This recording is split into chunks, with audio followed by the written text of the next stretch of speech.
They're already saying they want to move into a different. You're gonna see so many headlines.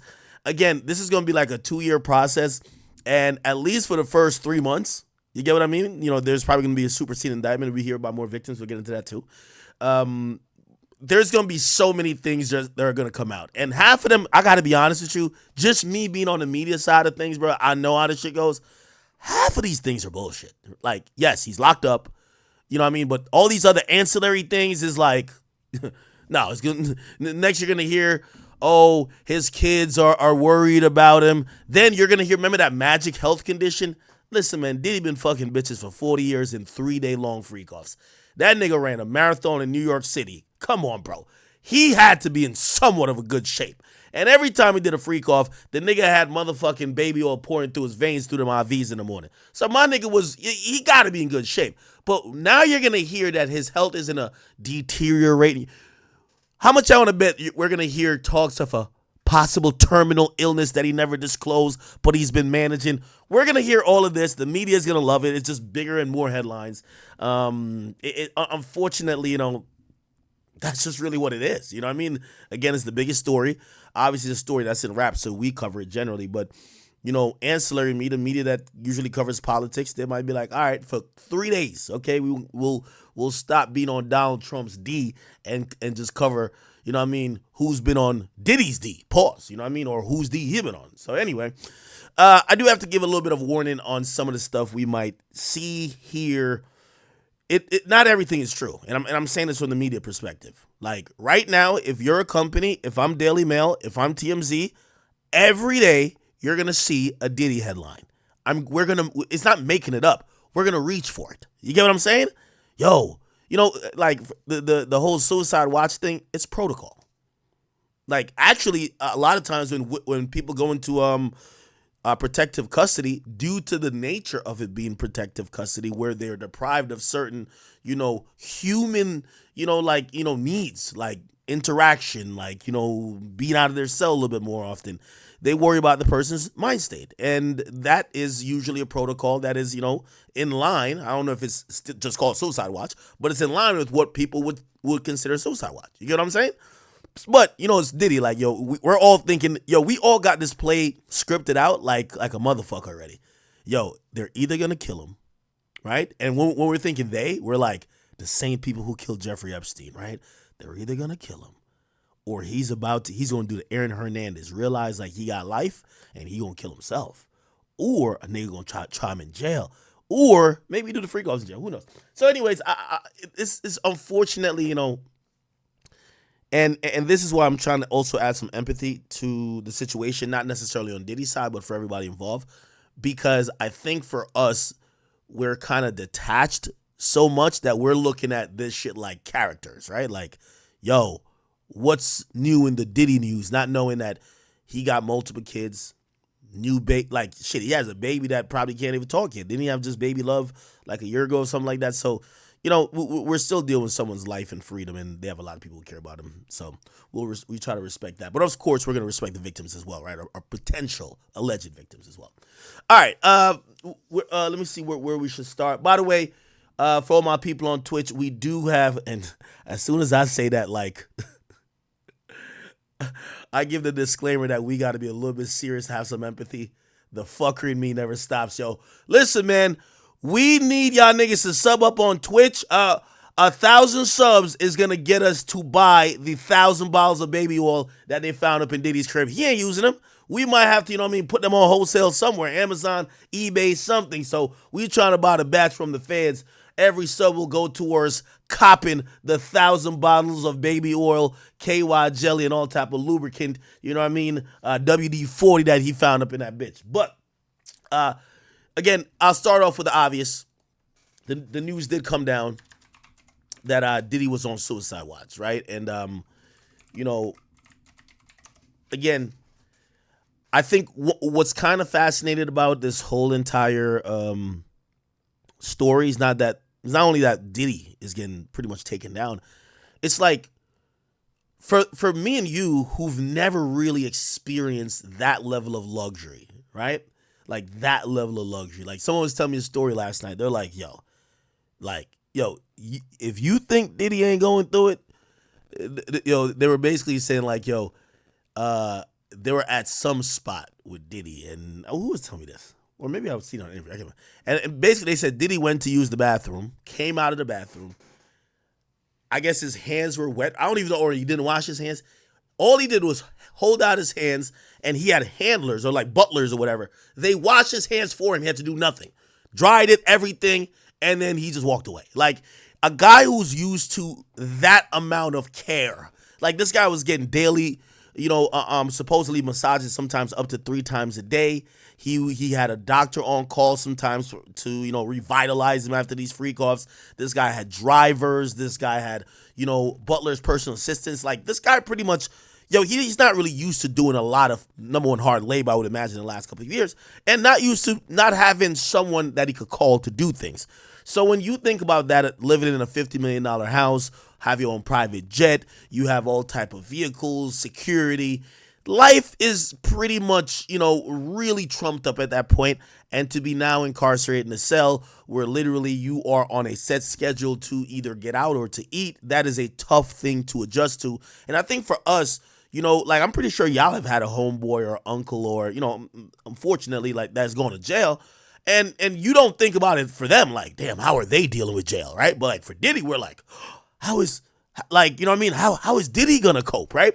And really, it's just that we're trying to, put ourselves maybe in his shoes and then think about the drastic change in lifestyle and how some of the amenities he might be afforded when he was free, they're all taken away. What would that do to a person, right? So I think that's part of the fascination. Anyway, here, let me see this. He sent. Okay, I'll read this. Then I'll read the update up top later. Anyway, it says Diddy, who's now, if you don't know, at the Brooklyn MDC. This is the Manhattan Detention Center in Brooklyn. He was placed on suicide watch, and he was placed on suicide watch on intake, and apparently his lawyer is coming out to save because now everyone's speculating and saying, oh man, there we go, like I seen one of these. It's kind of sad how even gambling has gotten at this point. People are betting on the election. People are betting on Diddy's case. They're betting on him either beating it, him going to jail for life. But I seen another site today put up a bet, like they have a line on if Diddy kills himself, and it's like, wow, people are really genuinely intrigued, but also kind of watching this to see like how this is on play as a movie. So when you hear suicide watch, it kind of fuels those kind of narratives like, oh shit, he's already trying to slit the wrist, right? However, his attorney did speak to TMZ, and the attorney said, listen, the suicide watch directive that was issued by the MDC officials were merely routine for how new high-profile inmates are being done or are being taken in. I think suicide watch as well, it's not only meticulous amount of supervision where they're keeping an eye on you, but also like certain things aren't in the cell that could be used, potentially in a suicide attempt, right? Which once you kind of get off of that level of suicide watch, you're like afforded those things to kind of be around, if you get what I'm saying, right? Which I would love to see protective custody and suicide watch. How much of obviously protective custody, you would just think you're in isolation, and protected from the rest of the inmates. I want to see what suicide watch probably entails. Anyway, they says Agnefilia noted he spent 6 hours with Diddy at the federal lockup. Okay, yeah, shit. If I'm paying my lawyer millions, he got to be in jail with me. Like shit, he got to have the Brian Steele approach. Remember Brian Steele, Young Thug's attorney? He said, Your Honor, if you're gonna lock me up, could you lock me up with Jeffrey? That's when I knew that nigga was real. Lock me up with my client. Let's make sure everything's on the up and up. Anyway, the music mogul so his lawyer is saying the music mogul turned criminal defendant is not suicidal at all. And in fact, they're saying Diddy is actually strong, healthy, confident, and focused on his defense. That's kind of a little bit contradictory because the lawyer for Diddy did file a document in seal to the judge saying that there's a health condition, an underlying health condition that, the judge should consider before denying bail, right? Yeah. I guess this is another press conference by this lawyer. We're considering I believe this was after the bail hearing, right? So this is after he got denied bail. Here we go. an appeal to the Second Circuit, and we're So this is how it works. The magistrate said no. They did the first appeal, which is the district judge. The district judge is going to be on the case entirely. He said no. Now they're appealing his ruling to the Second Circuit Court, which is almost the Court of Appeals, damn near. They're gonna look into this, and I'm pretty sure they're gonna stick with the same circumstances or stick with the same decision. But you never know. You never know. we're certainly getting ready to try the case. Also, this appeal, whatever appeal they have, they could come back with more evidence, right, to satisfy whatever the last judge claimed was the problem. Flight of risk. Well, we did this. We gave the passports. Blah blah blah. Also, I keep telling you, the biggest thing is that he contacted witnesses. I don't know how you could make that abundantly clear that he will not contact anybody who could be a witness. I mean, by the nature of like even saying you're letting him out and he's going to be maybe allowed to work or not work, but necessarily allowed to make a living. He works in an industry where supposedly he abused the people in the industry. So it's like even doing business would be pretty much like talking to people who could be indirectly either witnesses or people of interest. So you don't know. So that's really what our focus is. How did last night go for him? How, like, did he give you any details? I'm going. It's tough. Listen. It's all tough on him. It's tough on everybody. Yeah. And I expect that he's going to have to reach deep inside and find the resolve to go on and watch, and fight this case, which is what he's going to do. Flight risk is that he is too dangerous. That what you took away, and what do you think about that? Listen, I'm planning on appealing it, so that's what I think about it. Weird question. What is he eating? Have you heard anything about the food that they're serving him in there? The treatment? I don't think the fruit's very good. He eats a lot of fruit. He's actually a very healthy eater. How's his sons doing? They're doing okay. I think they're disappointed. Right. Do you think there's some bias with his bail getting denied, but Donald Trump has been convicted of numerous felonies, but Trump is running for president and he's free? Do you think there's some bias there? Man, Be honest. My honest answer is 20-something felonies versus 3? I hear you. I hear you. Versus 3? Has anyone? This guy offered up $50 million in bail. I'm with you. Has anyone actually sat down and kind of explained to the twins what's going on? Are they fully aware of Yes. Okay. They're fully aware. Watch out. Sir, can you tell us one more time why you requested Essex County? It's better for the person who's being housed there. It's a little less difficult. MDC is famously, I'll just put it, difficult to be there. You mean conditions-wise? Conditions-wise. Yeah. Maybe with the other inmates and maybe the way that the COs are, or It's just MDC has historically had tremendous problems, and the problems aren't resolved. okay. Essex will be better, you think, for feeling right now for him? I think Essex would be better. He's focused on his defense. He's focused on his Best as he defense. can be in this bad situation. That's true. What did he say to you when this happened? Did he say anything to you? Did he give you make any emotions to you after he found out that it was denied again? He's disappointed. He's disappointed that it was denied, and he's a tough guy, in the real sense, not he's been through a lot, and he is resolved to keep defending himself. He's not broken. Mark, can I ask you a quick question? Are you planning on filing any motions immediately to try and raise this issue again and getting We are. That's under serious consideration, and we're going to talk to him about that probably tomorrow, and that is certainly a possibility. And how soon could that happen? It could happen in a matter of days or a week or 2 weeks at the most. Okay, cool. By the way, we're gonna get Myron on here for a second. He has some information to kind of help our report and go along. He could help us. Oh, here we go. I'm gonna call him. He could help us kind of understand the angle of the suicide watch part, and also what I did want to ask him too. I'm pretty sure he's gonna get in the call. I'm calling him right now. If you probably can't hear it ringing. Uh, he'll probably add some additional. Yo, Myron, what up, bro? Calling him right Yo, now. what's up, bro? Can you hear me? Yeah. Chat. Yo. Let me just make sure your levels are good. Add some additional. Yo, Myron, what up, bro? Yo, what up, man? We're hearing the Yo. feedback. That was my bad. I was watching your stream. I just muted it. Okay. Great. Hear me now? Yeah. I'm gonna just turn your voice up a little bit more.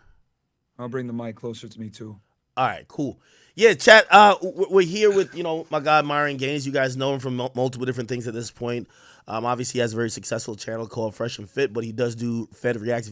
If you don't know, and I feel like I've explained this a bunch, he's a former HSI federal agent that worked at the southern border, I believe, for the majority of his time there, and he worked meticulously with all of these elements that we're talking about. And he formulated multiple cases, testified against multiple people for convictions. And I think there's no one better to get on here to give us like an insight, especially when we have questions about high profile people, how they got the video just leaked, and we'll go over that after we get past the suicide watch part. The video came out of how he got arrested. And again, we're glad to have you here because you could give us a lot of insight on everything. Anyway, what's up with you though? Yo, chilling, man. For those that aren't aware, I was HSI special agent for 7 years. I started my career in Laredo, Texas. Then I transferred to the Miami field office. The agency that actually arrested Diddy is our New York field office. So I'm very familiar with that office and how they do things in the Southern District of New York. So, I mean, this is literally right in my wheelhouse, bro. I used to work for this agency. I know it in and out. I'm very familiar with the case. I've done these cases before. So, yeah, bro, whatever questions you got, I'd be happy to answer them. I know some of your audience might not be familiar with me, but this is something that I also do commentary, and I don't just yell at bitches all the time. Hey, well, I felt like I asked you this before, but I'll ask you again because while we were seeing a lot of this unfold, and I remember I made a joke out of it, but I said, yo, when you have Homeland Security, because what the normal person is going to think of the word Homeland Security is like, you're locking up terrorists. I'm like, yo, Diddy must got a weapon of mass destruction in his pants if they're going after this man like this. Why Homeland Security getting that Diddy? And obviously they were very intricately involved in bringing this to the U.S. Attorney. Yeah, that's a great question because when people hear the term Homeland Security, they automatically assume terrorism, spies, all this other stuff. So, I could see why people would be confused. But the real reason why is, I'll kind of give the historical thing here. So, after 9/11 happened, the United States government pretty much restructured thanks to something called the Homeland Security Act, right, where we created the Department of Homeland Security. And what ended up happening was agencies like the FBI that had been, the main agencies doing organized crime, they started focusing more on counterintelligence, terrorism, etc. What that did was open the door for other agencies to come in and kind of take over organized crime, right?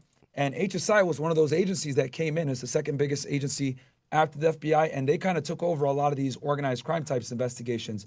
Now, with that said, HSI investigates a multitude of different crimes: human trafficking, human smuggling, money laundering, drug trafficking, weapons smuggling, anything that has to do with crimes occurring going into the United States, having international nexus or interstate nexus, like in his Diddy case, transporting minors around, deals with HSI. So one of the big programmatic areas that HSI focuses on is human trafficking, not to be confused with human smuggling. I'd be happy to distinguish between the two if you want me to, but that's kind of a nutshell of why they're focusing on this. Human trafficking is a programmatic area that HSI focuses on because it's so intimately tied to human smuggling.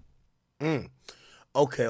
I'm glad you gave us some context on that. Okay, so two things. Diddy's taken into custody. Again, we're going to go over TMZ put out, and obviously they probably just hit the hotel with some money, which, by the way, I'm still shocked the hotel would, this is a 5-star. I was looking at the average prices. Diddy's probably sitting at the top of suites, $10,000 a night. We calculated it. If he stayed there for 12 days, $120,000, my boy was spending, okay? 5-star hotel, but I'm guessing TMZ either got their source, somebody got paid off, but I'm sure the hotel isn't just giving this up because this is where the really rich and famous people stay if we're talking about 10 grand a night. You get what I'm saying? However, so we have that to discuss, but he's incarcerated, and after being incarcerated, we figured he'd be having some type of protective custody or whatever. But then the news comes out that he's on suicide watch. From your experience in law enforcement and dealing with many people who you've helped done the investigation to get arrested, what does that mean to you? So, and that's actually one of the main reasons I want to jump on you. I actually have a source. Jump on here. Pause. No Diddy. Yeah, I actually have a source. Pause. I actually have a source that works. So one of my good friends that I work with on the border, he used to work for the U.S. Bureau of Prisons, right? Mm-hmm. Who's responsible for the jailing of federal inmates, and his buddy works at that detention center in Brooklyn, and he told him that Diddy actually isn't on suicide watch. They're just watching him very closely and making sure that he's segregated, et cetera, because he's obviously a celebrity, et cetera. But he's not necessarily on suicide watch. He's more in like protective custody. Okay. And by the way, this wouldn't be voluntarily, right? Like, I don't think he gets the choice. This guy, if anything happens to him, by the way, I've looked up MDC. It's been known, like just in July, footage came out of an MS-13 gang member stabbing somebody 44 times in Brooklyn, MDC, before one correctional officer intervened, right? This looks like some type of general area. Obviously, I'm not saying Diddy's the most hated person, but people could be in there trying to make a name. You're never getting out. If you're the person who tried Diddy, it could be what it is. That would be very bad for, the federal government and even New York City itself. Do you think it's voluntary that he's in this state or no? Nah, completely involuntary. They understand that a high-profile case like this puts them on the hook, and obviously, if something like Epstein happens again, it's going to lose an enormous amount of public trust. So they're going to do everything in their power to keep him safe and not have another Epstein situation, because that gave the federal government a very big black eye. So they're going to keep him in protective custody, no bunkmates. They're going to be watching him on camera, etc. And yeah, you're right. MDC Brooklyn is one of the worst jails in the United States by far, because the thing is that it's like an intermediary prison, right? So like while you're fighting your case, that's where you stay, right? It's not like a real, prison where you're going. That's kind of like an intermediary lockup, and there's like well over 1,000 guys in there.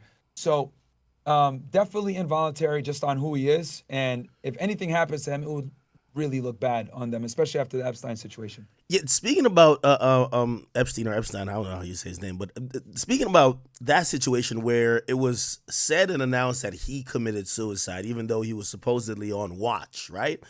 I'm wondering, like, especially what would be protocol afterwards. I don't know if you would know, or maybe like your friend who's probably worked at these institutions would know, because I would imagine after the Epstein situation, anybody who's super high profile, who comes in here, who is facing a charge that carries life, we're immediately starting to do like, some psychology tests or some, evaluations of you to see where your mindset's at, that we could properly assess the situation, right? Like some people might be able to put up fine with that. You know what I mean? Who knows? Maybe El Chapo's like, yo, little Chapito is coming in like 3 months to get me out of here, so I'm cool, or 3 years or 30 years, or he's just used to that type of lifestyle, knew he was going to go to jail eventually. Who knows? Versus Diddy's like, this is like beyond hell, right? You know what I mean? So mentally, he might not be able to cope as well as somebody else. Do you think they do like these mental evaluations on intake, or maybe they're like, man, tough it out? Yeah, for something like this where it's kind of like pretrial detention, not really. Their job is to kind of hold the body while the guy is pending his case. Okay. That's kind of their job. So they're gonna do the bare minimum required. You know what I'm saying, to keep them safe and do what they got to do. But obviously, with someone like him, they're gonna be a bit more careful just because of how big he is. Yeah. So and you know what I said about that too? I said, when I seen the news that he's on suicide watch, I said that's a very sexy headline, but it also fools the public to think that Diddy might be expressing signs of suicide, which, again, I don't know what he's feeling or how he's acting at the moment, but I felt like that was more of a media thing, and the media right now is going to grab at everything and trump it up like, yo, suicide watch. It immediately makes us think Epstein and other things, while maybe it's just protocol, and I'm glad his lawyer kind of like, is trying to clarify it. Yeah. I do want to play the video of him being taken into custody. Yeah. Go for it, Compared to brother. the raid, it was very subtle, not heavy-handed. Exactly like how I told you it would be, right? Yeah, yeah. Did I tell you it was exactly how I told you it would be? Yeah, yeah. No. You're absolutely right. Chat, if you guys haven't seen the video, this is on the front page of TMZ. It appears, by the way, I've talked to several people who were with Diddy as he was strolling down Manhattan and going to various places. Looks like as soon as he got back into his hotel, they quickly just separated him from the group of people he was with. And they actually did this in a very, it wasn't like, hey, put your hands up, like slam him. None of that. I'll play the video if you guys haven't seen it real quick. It's a minute long. Diddy walks in with his people. Ooh, and quickly, I think these are federal agents. They step immediately. It's like they probably had somebody flanking him behind because they knew exactly when it was coming in. Yeah, No they're hesitation. They separate him. They separate him from everyone else. By the way, they're not wearing uniforms. It look like someone has a badge or something, but they're not wearing, uniforms that say like police or whatever. Don't even have to see a jacket.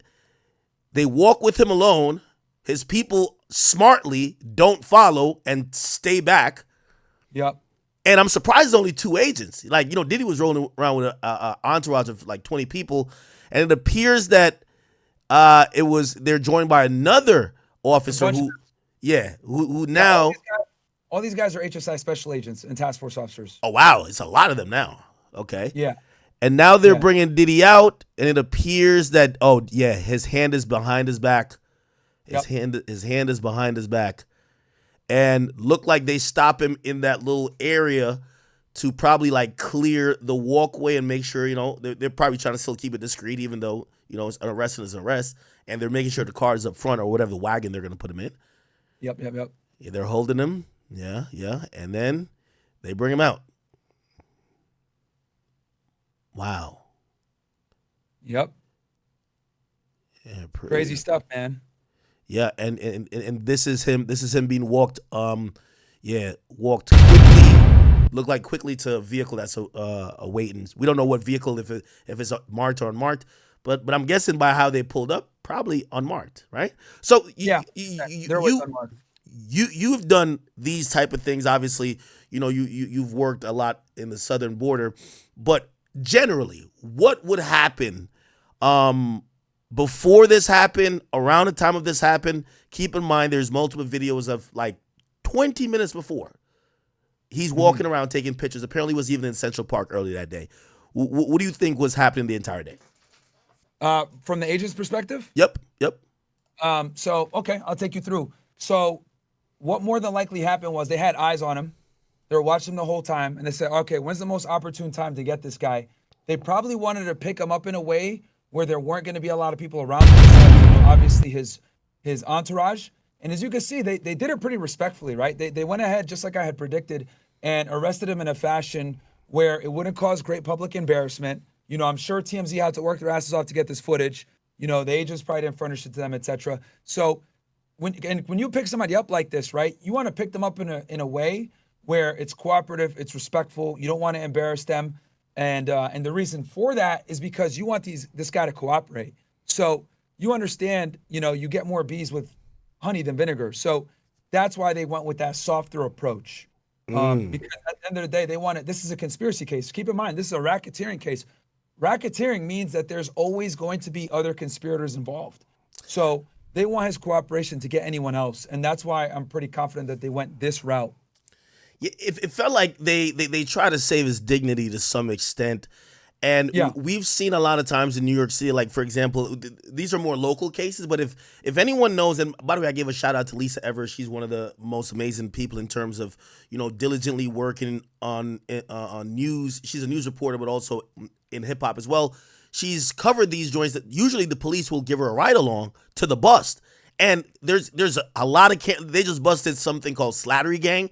And the perp walk is crazy. There's mad cameras out there. They're letting the press know, like, yo, we're getting these guys. You're going to come watch us while we parade them out of the precinct to the holding area.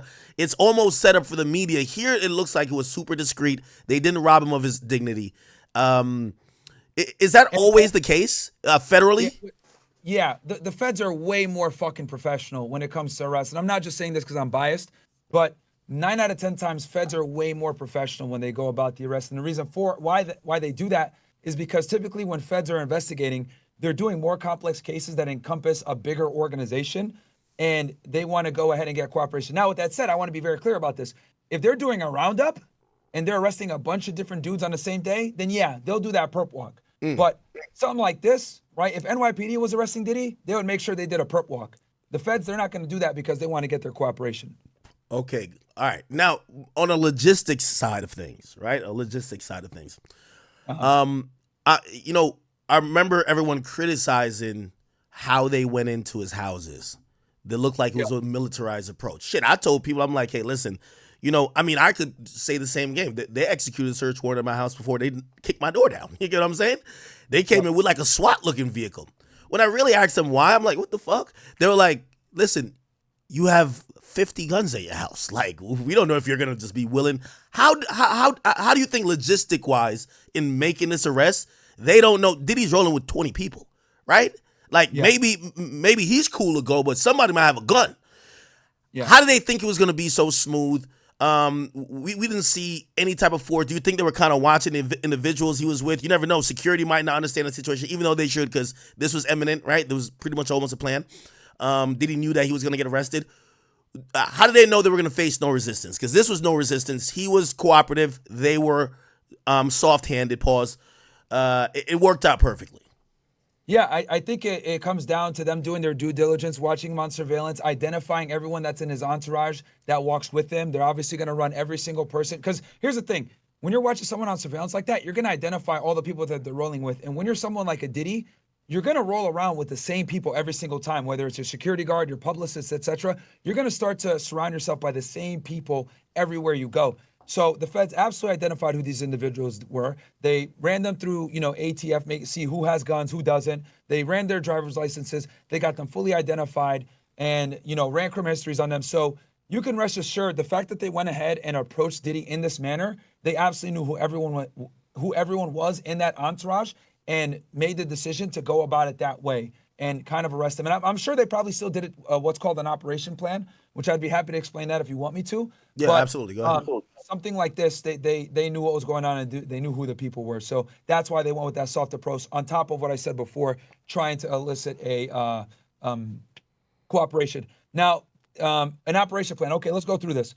So an operation plan, guys, every single time you do an enforcement action in law enforcement, whether it's serving a search warrant, an arrest warrant, you're doing a knock and talk, you're doing anything that can lead to some type of enforcement action where use of force can potentially come, even something like this, which is, consider what I would consider a soft arrest, you should do something called an where you have to do something called an operation plan, even for something like this. And the reason for that is because the operation plan not only covers what the objective is, it tells you who's going to be on the operation plan. If there's any informants, it's going to show who that informant is. If there's any undercovers, it's going to show who the undercover is. It's going to show which agents are in what position, the perimeter guys, the entry guys, the search team, etc. The arrest teams, the teams that take the prisoners back to the processing station, depending on how complex the takedown is. So, and then what vehicle every agent is using, the radio frequencies that they're going to use, etc. It details the entire operation. And actually, this is one of the things I was extremely critical of when Trump was almost assassinated back in July. The number one thing I said when I went on a bunch of different podcasts explaining this, because I had done Secret Service details as well, and I know how they operate, is you need to go and look at the operation plan and see who the lead agent was and the supervisory special agent that signed off on it. Right. And I can go into ranking of agents and that too if you want me to, but I'll stay focused on this operation plan thing. So the operation plan details everything. And the reason why it's so important, let's say there's a shooting and someone gets killed. The first thing internal affairs is going to do is go look at the operation plan and make sure the agent that was involved in that shooting was on that operation plan. He uses authorized weapon. Then they get into, was the shooting clean? So the operation plan is kind of like a CYA and a little bit of protection when you do your enforcement action. Perfect. I do. So I have a couple of questions. I wrote them down as you were speaking. It appears that the men who who stepped. Obviously, they're in plain clothes. The officers, the agents. We're in the time and the land of body cam. Yeah. Would they have a body cam on? It don't seem like they would, but wouldn't that be important even on a for the case? If Diddy says something, you know what I mean? Like, these are important. So I wanted to ask about the body cam generally, especially in this situation because it looked like plain clothes. Second of all, they brought him upstairs, right? Clearly, because when it goes to the next clip, you see them hitting the elevator rather than just taking him directly back outside. Obviously, we subsequently realized they searched his room. Why do you think that they took him into custody, brought him somewhere still within the hotel, rather than immediately just bringing him out of the hotel to maybe a vehicle and then getting him out of there? So what they probably did was they probably executed something called like a consent search, and they said, "Hey, look, Diddy, we got a warrant for you. This is, you know what? Matter of fact, let's go ahead and play through this, right?" They gave him paper. That's what I was going to ask you too. It looked like they were serving him papers. That's the first thing they walk at him with, right here, right So here. this is what They walk at him with a paper in hand, and you could probably tell me what they're probably saying, and I'm like, usually with local law enforcement, they're not gonna be like, here's the arrest warrant. They just say, come here, motherfucker, you in cuffs, right? So what do you think that is, and why do you think they? Go ahead. Yeah, so I'll tell you exactly what they did. They probably walked up, Mr. Combs, we got a warrant for your arrest. It's been signed by a magistrate. Let's just do this nice and smooth. We're gonna walk you to your room, get any belongings that you might need, because we're gonna be taking you to the marshals. And we're not gonna cuff you right now, but we're gonna have to cuff you later. And at that point, and that's kind of smart for them to do that because what they're basically doing is, look, do you need anything that you need to get out of your room? And what that basically does is allows them to him up to his room, because once you tell him that he's under arrest and you serve him with that paperwork, he's your problem now. He's officially like your prisoner, and he's under your auspice. So now you can't leave him out of your sight, right? He's no longer free to go. So they take him upstairs to get whatever, but there's something in the legal system called right to see, right to be. So they lawfully have him, and they're taking him up to his room, right? Hey, do you want anything out of your room? Yeah, I need to get some things. Cool. That's effectively consent. Now, if you really want to be safe, you have him sign a consent form when you go in there. Okay. Right, to be extra safe.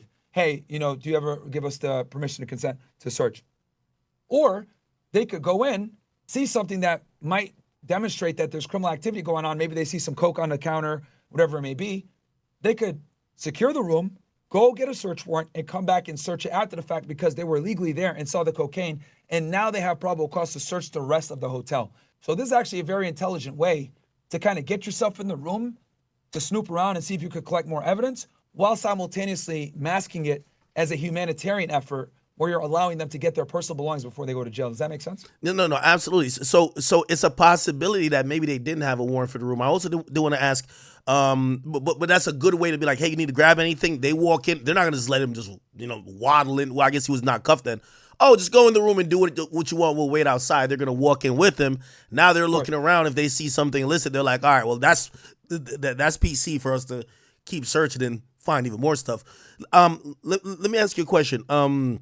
Do you think that maybe they were also set up somewhere else in that hotel? Maybe other agents, kind of monitored maybe not only his room. And what do you think that their interaction with the hotel was? You think they got to tell the hotel like, hey, we're here to do a police operation on one of your guests, or they're just thugging it? There's in there. Yeah. So when I would do operations, I wouldn't tell the hotel shit. I would just be sitting there. Obviously, special agents are plainclothes, as you guys can see here. So I would just be sitting there chilling and wait for him to come in. Obviously, I got agents that were following him the whole time, and they're telling me, hey, he's about to walk in right now, blah, blah, blah. And then that's when I, make the approach like these guys did. I mean, this is, textbook, soft approach, arrest, get him to cooperate, etc. You don't tell the hotel nothing. You kind of do this surreptitiously, especially when you have someone famous like that.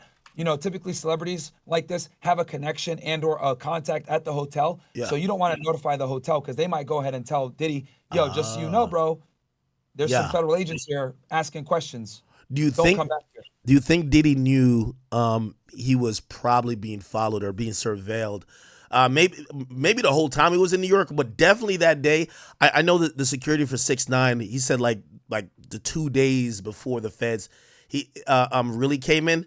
It was very obvious. It was like super obvious. Like the block is just filled with different cars. It's just clear they were under surveillance, and he was able to spot that out. Do you think that maybe Diddy, who was primarily walking around, probably started noticing? I know he's famous, so like you might just think it's fans, but started noticing a couple things different because this is an operation to follow him to make sure he's. Yeah, I mean, I'm sure he might have noticed it, but the thing is that he's been not. At least Diddy has been on notice that he's been under investigation as soon as they hit his houses back earlier this year and they did the search warrants.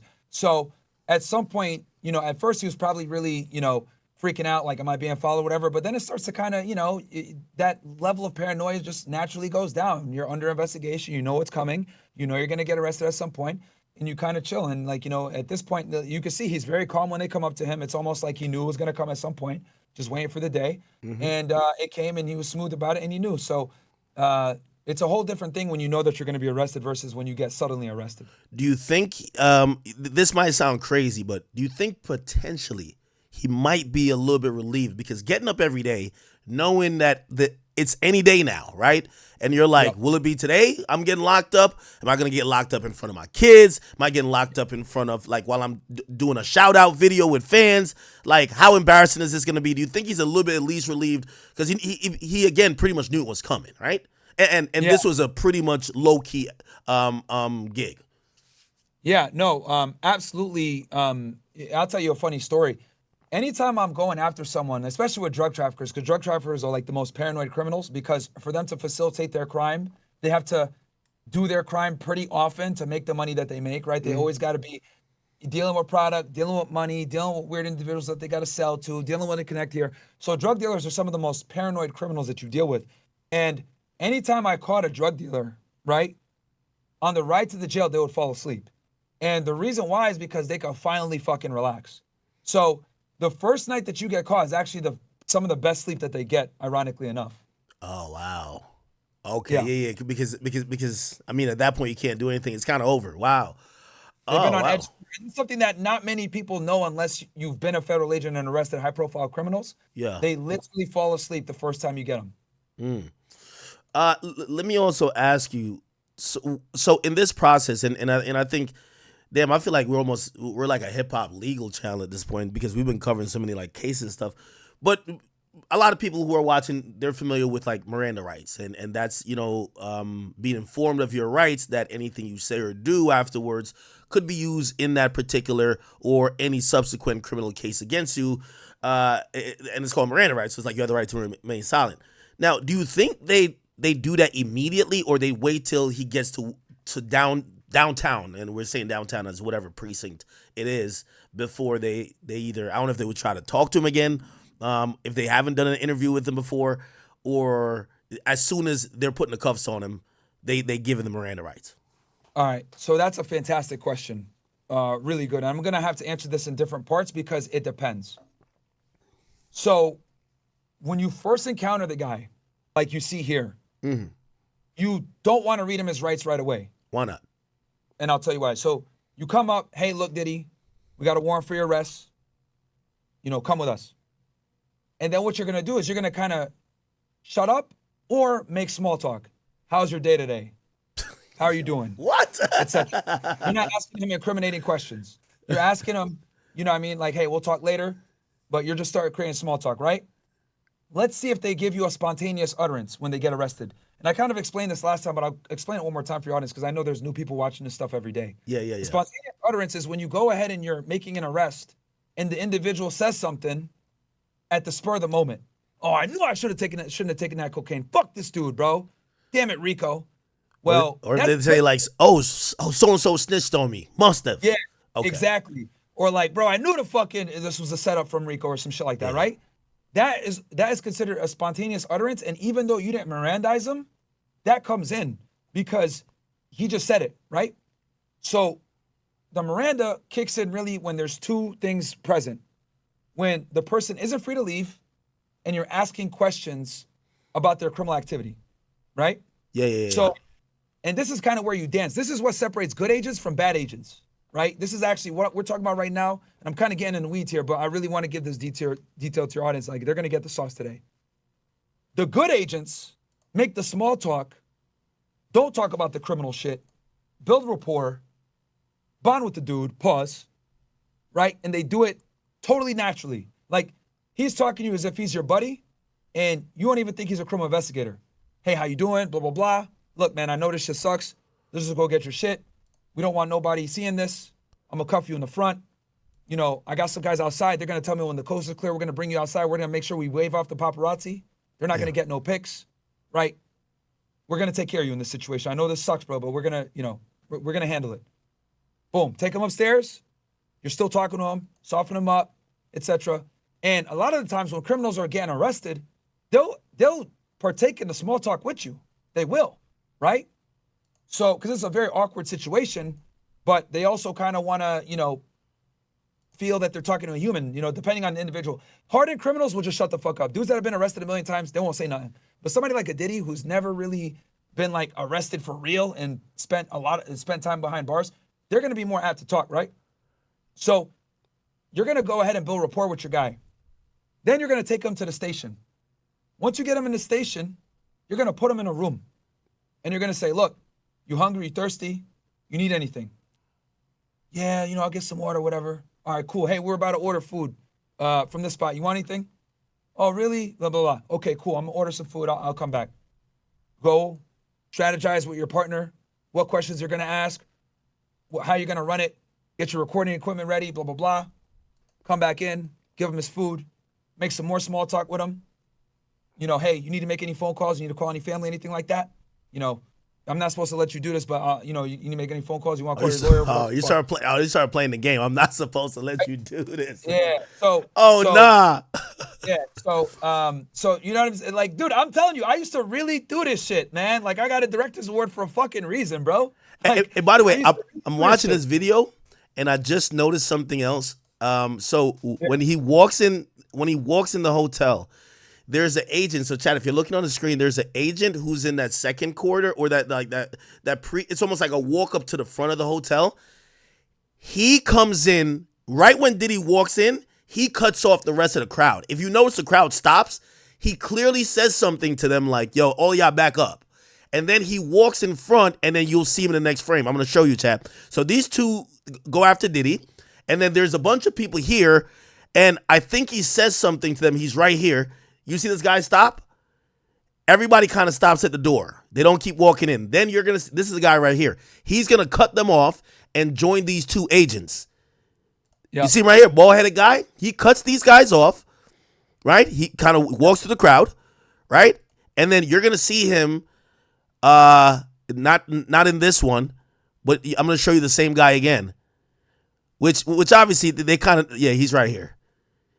They kind of knew what was gonna happen. They knew he was with probably like 10 dudes. They're like, all right, cool. He's kind of in the front of the entourage. As soon as I don't know how they're communicating, but as soon as he goes in, you then. They see two white dudes come at him. They know what time it is, man. Like, you know, there's no reason 3 white dudes are coming up to me, you know, with fucking tactical shoes on, trying to talk to Diddy. But let me just finish the random thing. Oh yeah, go ahead. So you put him in the interview room, etc. You're talking, making small talk. At this point, it's maybe been 45 minutes to an hour, right? Then you come in, you're like, all right, look, bro, we gotta talk real quick. I just got some questions, but before we get into that conversation, I gotta read your rights. Boom, you read him his rights, right? And also, I forgot to mention this. Before you read him his rights, you gather biographical information, name, age, date of birth, all the shit stuff. You still think they got to do that for Diddy, or you think they already got the paperwork there? They already got it, but you're going to ask him these questions to build rapport, because when you ask him where he's from or how all that, it generates conversation. So you're doing the small talk, getting his personal biographical information, even though you already got it, right? And then you tell him, hey, look, bro, I just got to ask you some questions. I'm read your rights real quick. You got the right to marry and silent, blah, blah, blah. And then they're going to give him the Miranda form to sign. And you're going to tell him, look, you don't got to sign it, but, you know, it's just to let you know that I read it. And can I ask you some questions? And then a lot of the times, after you've built that rapport, they'll say, okay, go ahead. And then that's when you can start asking your questions, and everything that you get is clear. So I hate to cut you off, but I do want to ask this one question.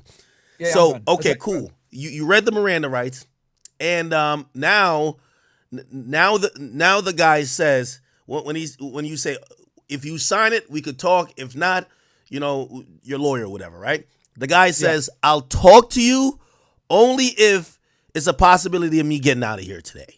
Could you blatantly lie to him about that? Like, because you got to realize someone who would want to talk at that point, if they would want to talk, if they're like, hey, if I could clear something up for you that I could walk out of here, cool.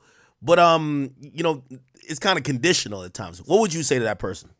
Okay, so I'm gonna give your chat some sauce right now if they ever find themselves in police custody. This is what they're gonna say 99% of the time for all of you guys, right? Anytime you're the subject of investigation, they're gonna say, "I can't make no promises. Oh man, Let me call the AUSA, aka the prosecutor. Let me talk to my supervisor. Let me make a phone call." They're gonna say that. What they're gonna do is they're gonna defer that decision to somebody else and say, "Let me talk to them." That's what they're always gonna say every single time. Because at the end of the day, and I kind of explained this on the last one, but I'll do it. I really want to give your audience the insight here. Federal agents don't really have as much power as people think they do. It's really the AUSAs, aka the federal prosecutors, that make the shots, that call the shots. Like, your job is to do the investigation, arrest them.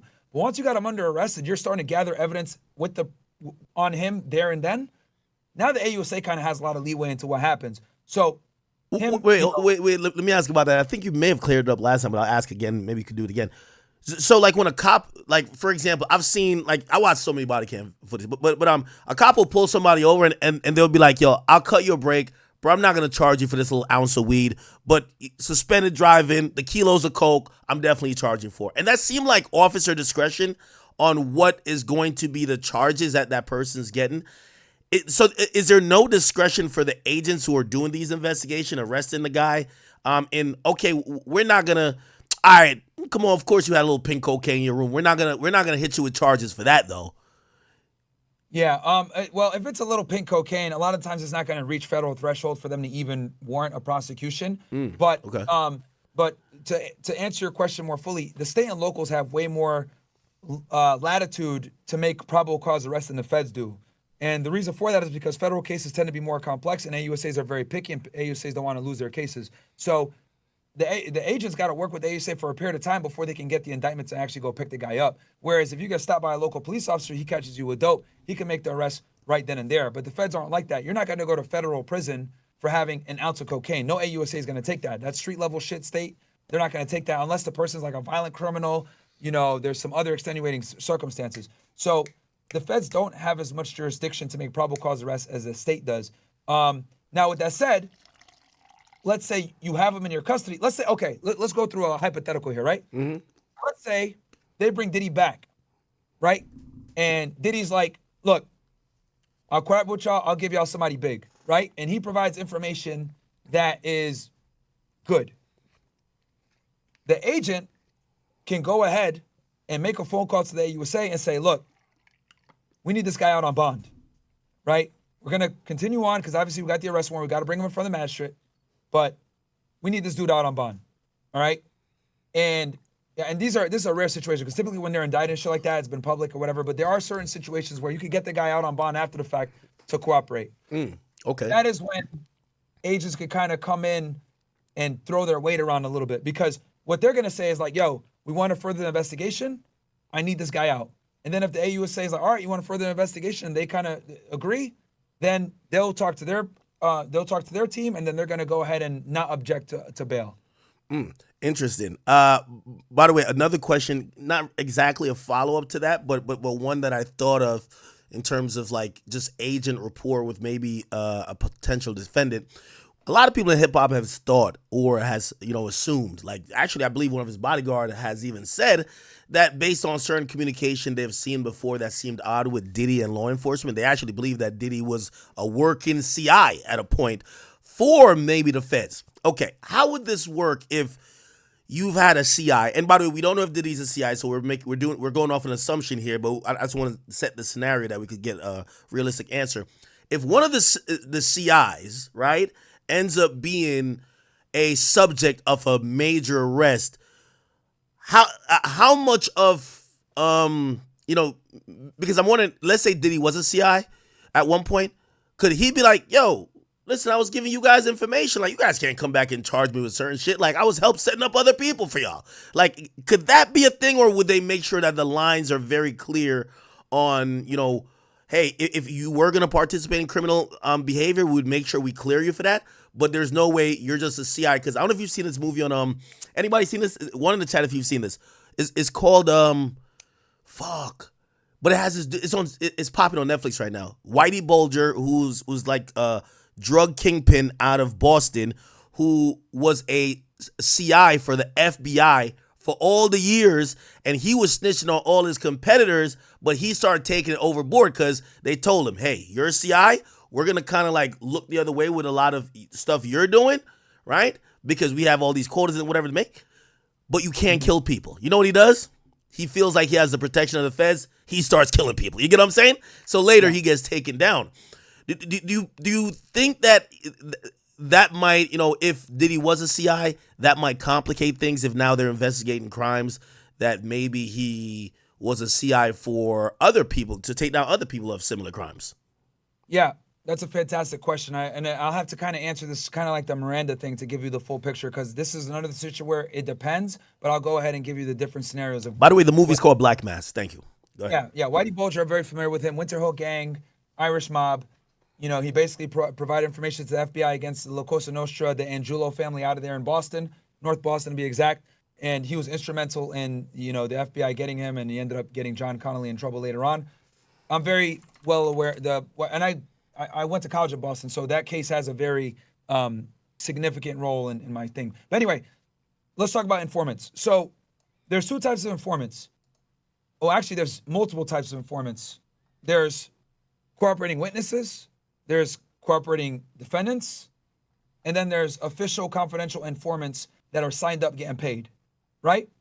So for this case, we'll focus on confidential informants that are paid, because these are the ones that are actually documented, I think, that you're trying to refer to. There's paperwork on them. They have something called the CI number, right? It'll be like CI-11234, right? You never use his real name when you write your reports. You just refer to him as CI, blah, blah, blah, right? Okay. So with these informants, if they're active and they're doing something where they're operating under the authority of an agent, let's say they're doing an operation where the CI is buying drugs or whatever, and that CI is arrested by police while performing under the authority of the government, the agent is going to get that CI out, because obviously they directed him to do a criminal activity, and maybe he got busted by the locals or whatever, and they'll facilitate getting him out, whatever it may be, right? But a lot of times there's something called deconfliction. Okay, holy shit. So I got to step back here. Remember how I mentioned the operation plan before? Yeah. Mm-hmm. And how on the operation plan you got a CI in there, and the CI is identified, so there's no blue on blue or shooting the CI or any of that other shit. Okay. Another important thing when you do operations, you're going to do something called deconfliction. And what deconfliction is you're going to call all the you're going to call like a law enforcement hotline, and you're going to say that you got an operation going, and if anyone else is going to be in the area conducting an operation. And this intermediary group, which every state has a different way of doing it, is going to tell you if there's any operations in that area. Now, if there is an operation in that area, they're going to say, look, there is an op where you're going to try to do your op. It's DEA Special Agent Mike Thompson. And they're going to give you Thompson's number. You're going to call Thompson and say, hey, bro, I'm from HSI, I'm from FBI. We're going to do a drug buy here. Where are you guys going to be? Oh, we're going to be here. Okay, cool. Now you know that there's another operation. You can either proceed with your operation or push it back or try to adjust the time so that there's no issues, right? So that's how you kind of mitigate that whole CI thing. That's if your CI is active and you're actually doing something. Okay. Now, let's assume the CI is deactivated, right, and does some stupid criminal shit, which this happens all the time. I can't tell you how many times I've had to fucking go to a police station to go deal with my informant doing dumb shit. Because the thing is, with informants, the best informants are actually criminals. So that means that they commit crime. And a lot of times they're not going to commit crime that's sanctioned by you. So what ends up happening is they get jammed up, they get arrested. First thing they tell the fucking guy is, oh, I'm an informant. The fucking guy calls you, hey, I got this dude here. He says he works for you. Okay, I'll be over. Now, and depending on how good the informant is, you're either going to say, A, fuck it, do what you got to do with him, or B, I'll be right there. You go over there, you got the fucking guy, you talk to the investigator. If it's local police, a lot of the times they'll do you a solid, they just let him go. Less paperwork for them. Really? If it's another federal agency, they'll be like, yeah, bro, we kind of got him dead to rights, blah, blah, blah. It is what it is. And you're like, okay, cool, no problem. And then, you let him get arrested and you do your deactivation paperwork because the CI getting arrested without your, while not doing something for you, that's a big violation. So that's kind of the whole situation when it comes to CIs. I kind of went in the weeds there, but I hope that answers it. Yeah. Okay. But all right. But in a situation like this, again, we're going off conspiracy theories. They say back in the 90s and early 2000s, Diddy was a CI. It wouldn't protect them. It wouldn't protect them because what'll happen is, let's say he does say I was a CI. The first thing they're gonna ask is, who did you work for? Oh, I work for FBI. Okay, who was your handler? This guy. Okay, well that agent doesn't work anymore, and you haven't been a CI in 20 years, 30 years. It won't matter. Okay, but do you think that would affect, though? Like, for example, what people have noticed with this indictment, it starts at 2008, right? And a lot of people say, yo, where's the murders? Where's the Tupac thing? A lot of things that happened in the 90s, people are wondering why those things aren't charged. And by the way, we're going to talk about a criminal complaint next, because, or not a criminal complaint, the indictment, because the indictment is pretty, at least this first one is pretty bare bones. Clearly look like they're seeking another one because we're hearing the grand jury still going on. But still, do you think that if he was a CI at some point, maybe they're like, hey, listen, we wouldn't even want this to come up in court to fuck up our situation. If we have a continual path of criminal behavior, let's start from the years that he clearly had zero association with the feds. You think they might do that, or they're like, nah, fuck it, we're putting everything in, even if he was a working CI at that point or not? Yeah, I mean, if it's a working CI, it'll give him a little bit more protection. But if you're doing fuck shit, bro, especially a serious crime like this, it's not going to protect you being a CI at all. Yeah. Okay. The indictment. People have a lot of, and by the way, chat, we're going to get to playing some of the opinions of a lot of people in hip hop. Dr. Umar says, what the hell? Since when is being freaky a crime? Boosie says, this feels like it's just a trumped up way to try to take down a guy who was just freaky and into threesomes. Some other people are very surprised to say, well, if Cassie is the only victim, wow, think about this. Like, Wack 100 has even gone to ask the question, is like, did she really backdoor him, in the sense of she demanded money privately, then filed a lawsuit, then got it settled, and then still went to the feds. You get what I'm saying? Meaning that maybe if there wasn't a financial incentive for Cassie, this wouldn't be that big of a deal. And I guess people are criticizing the indictment because we expected to see like 10 witnesses, or not 10 witnesses, but 10 victims, and be like, hey, he beat the shit out of her. He got her beat by somebody else. She's sexual assaulted. She was sexually assaulted. It seems primarily hinged on Cassie. Thoughts about that? Yeah, I mean, I'm not surprised that they kind of got out a bare bone indictment in the beginning. They're probably they're going after someone that is obviously very affluent, has the ability to fight this case. So they're gonna go with what they know. They got him dead to rights, right?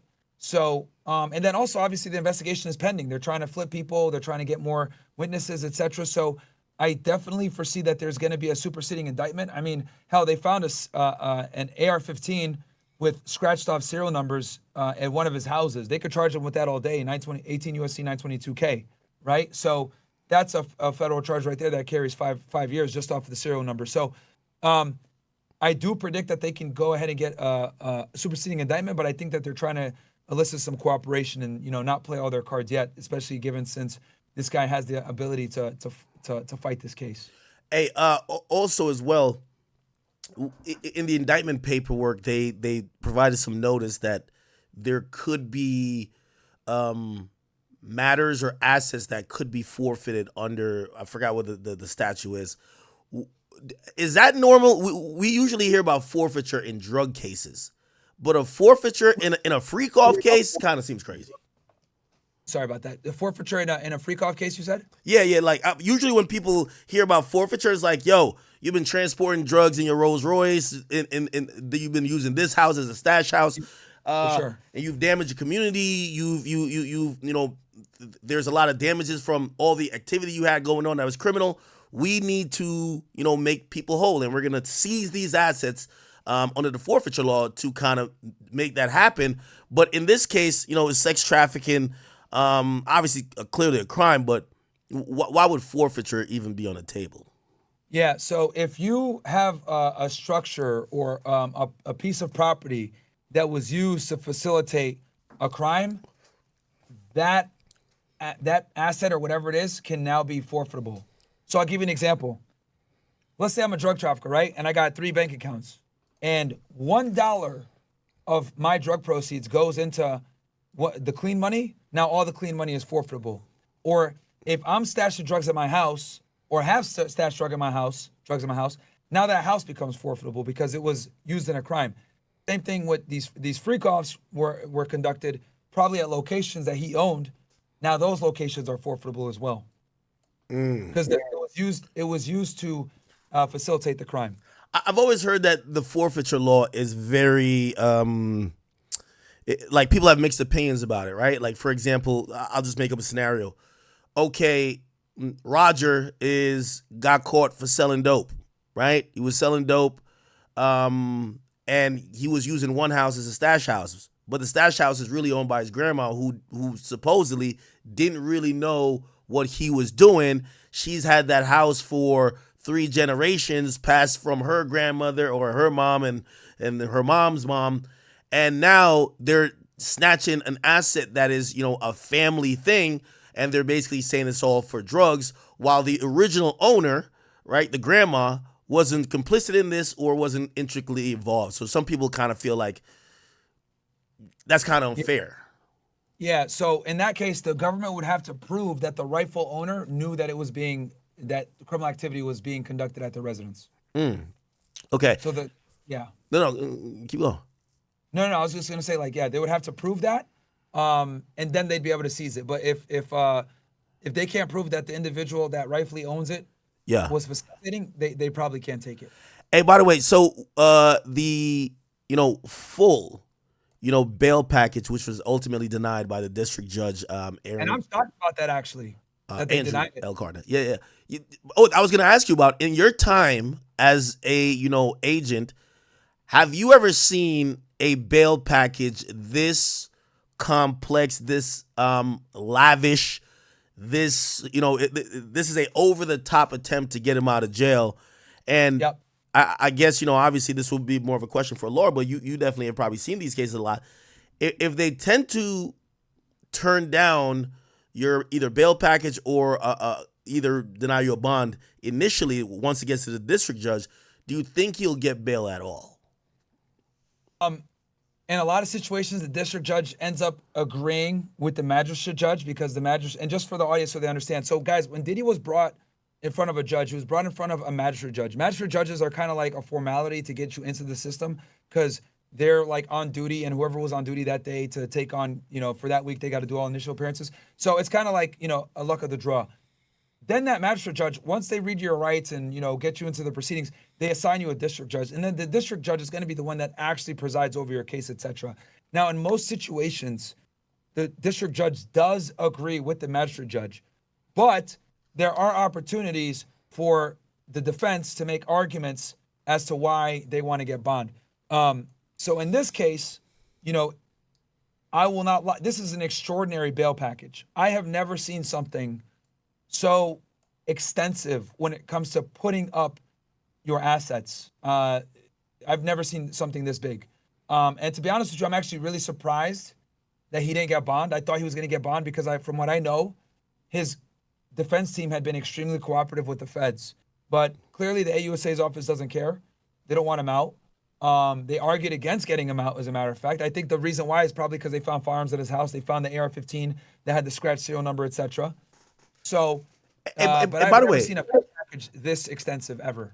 By the way, it looks like they were always going to push for detention. I think his lawyer was angling towards it because they said, remember the raid happened on, I believe, March, is it 16 or March 20? Sometime, no, 25th, I believe. That's when the search warrant was executed. Yep. They sent a letter to the AUSA, didn't get a response, but they also said, hey, we have the council has taken his passports. It felt like they were trying to offer the passports to the government. The government just wasn't asking for it. Like it didn't feel like they wanted to play ball. So his lawyer said something interesting, which I don't know if you would have the expertise to know about why or when the arrest warrant would be executed. But he feels like they wanted to arrest him spontaneously rather than a mutually agreed time to turn himself in, because it would make him look better in the eyes of the court for a possible release for bond. If lawyers is saying, yo, we got all of their passports, including his mom, all of the daughters, or all of his daughters, and the feds doesn't say give us the passport, they essentially just allow his lawyers to quote unquote have it and never take custody of it or never take control of it. Maybe they kind of wanted to push for detention, right? Because they are still making the case for flight risk. Yeah, no, that's absolutely true. I mean, it didn't seem like they really wanted to play ball like that from looking at the emails and stuff. I know that his legal team definitely had been cooperating, but, at the end of the day, the AUSA's office decides who they want to get out on bond and who doesn't. I was actually surprised, but now that we see what's going on, there's a very good chance that he might not get bond at all. So, and that's kind of just how it is, which kind of sucks for Diddy. But I've never seen a bail package so extensive ever. Yeah, they have detailed here with all the emails, basically like, hey, following up from this email, we'd love to touch base. Hey, he's traveling from here to here. Like they're literally like offering up a lot. They went above and beyond. And like I said before, the last time we spoke, they did this in anticipation that he was going to be arrested and they wanted to angle for him to get bond. Do you think an appeal, obviously they said they're going to the Second Circuit courts, they're going to appeal this. Do you think that if you're saying this is above and beyond, and obviously the guns were an issue, right? Okay, cool, they found the guns.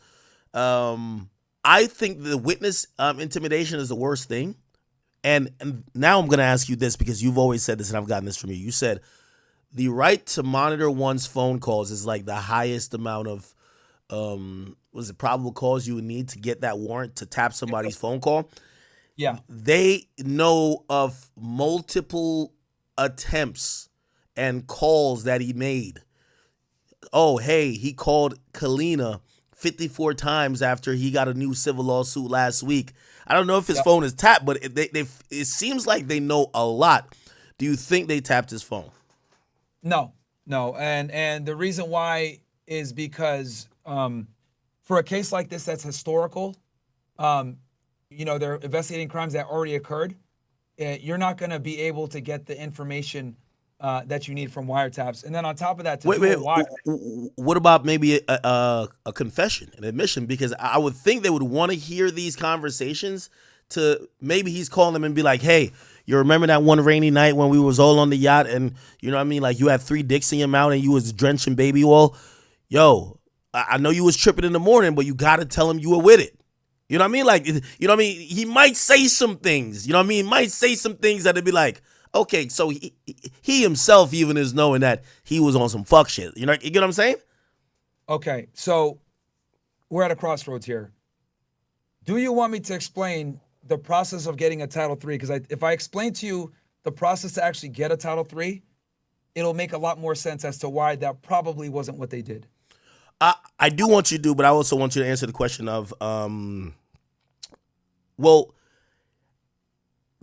a bail hearing, they have it so they have knowledge that he called 54 times.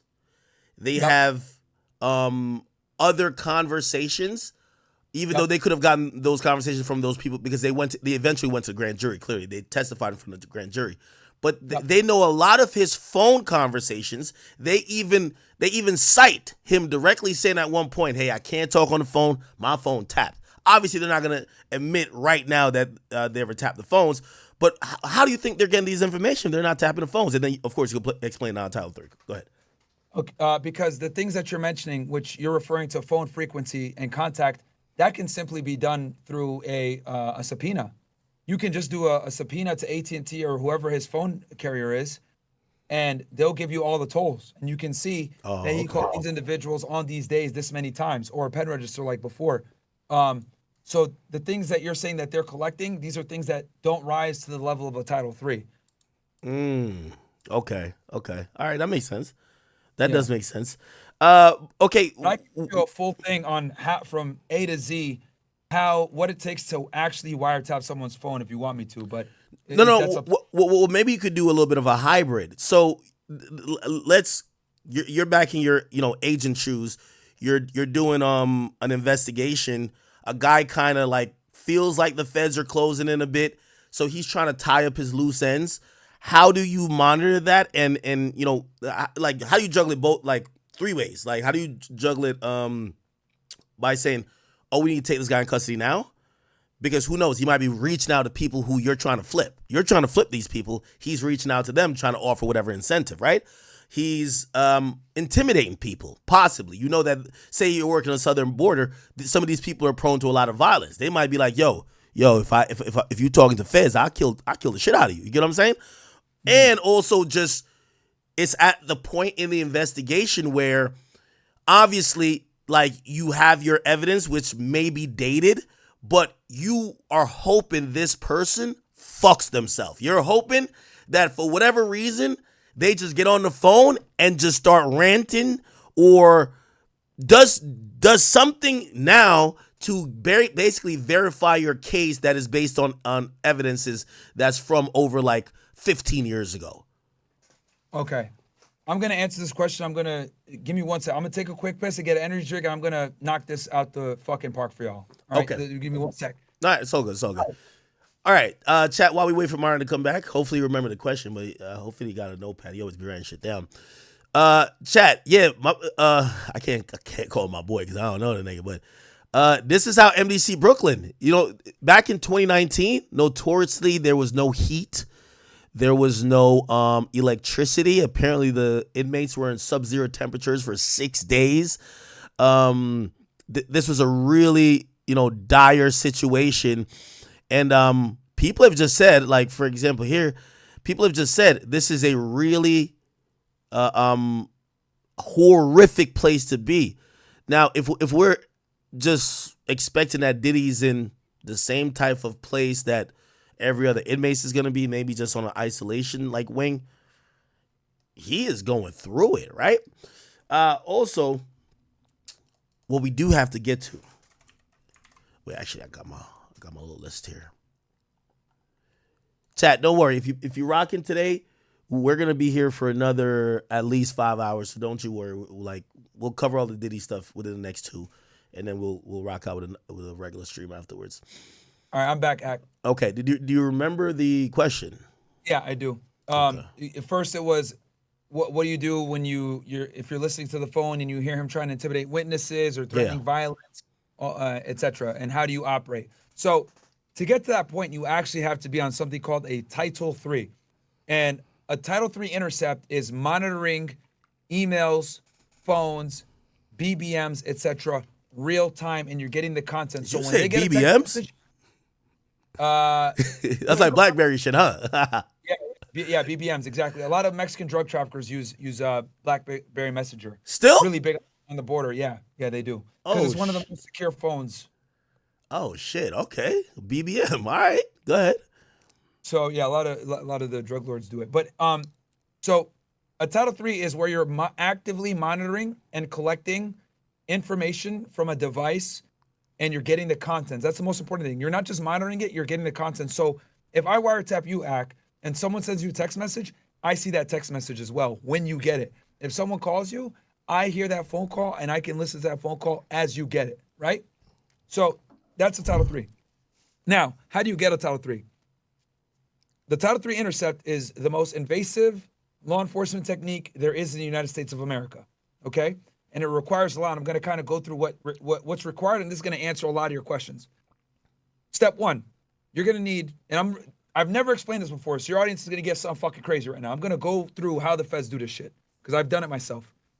Step one, you're going to need to do a pen register, okay? And a pen register is a trap and trace.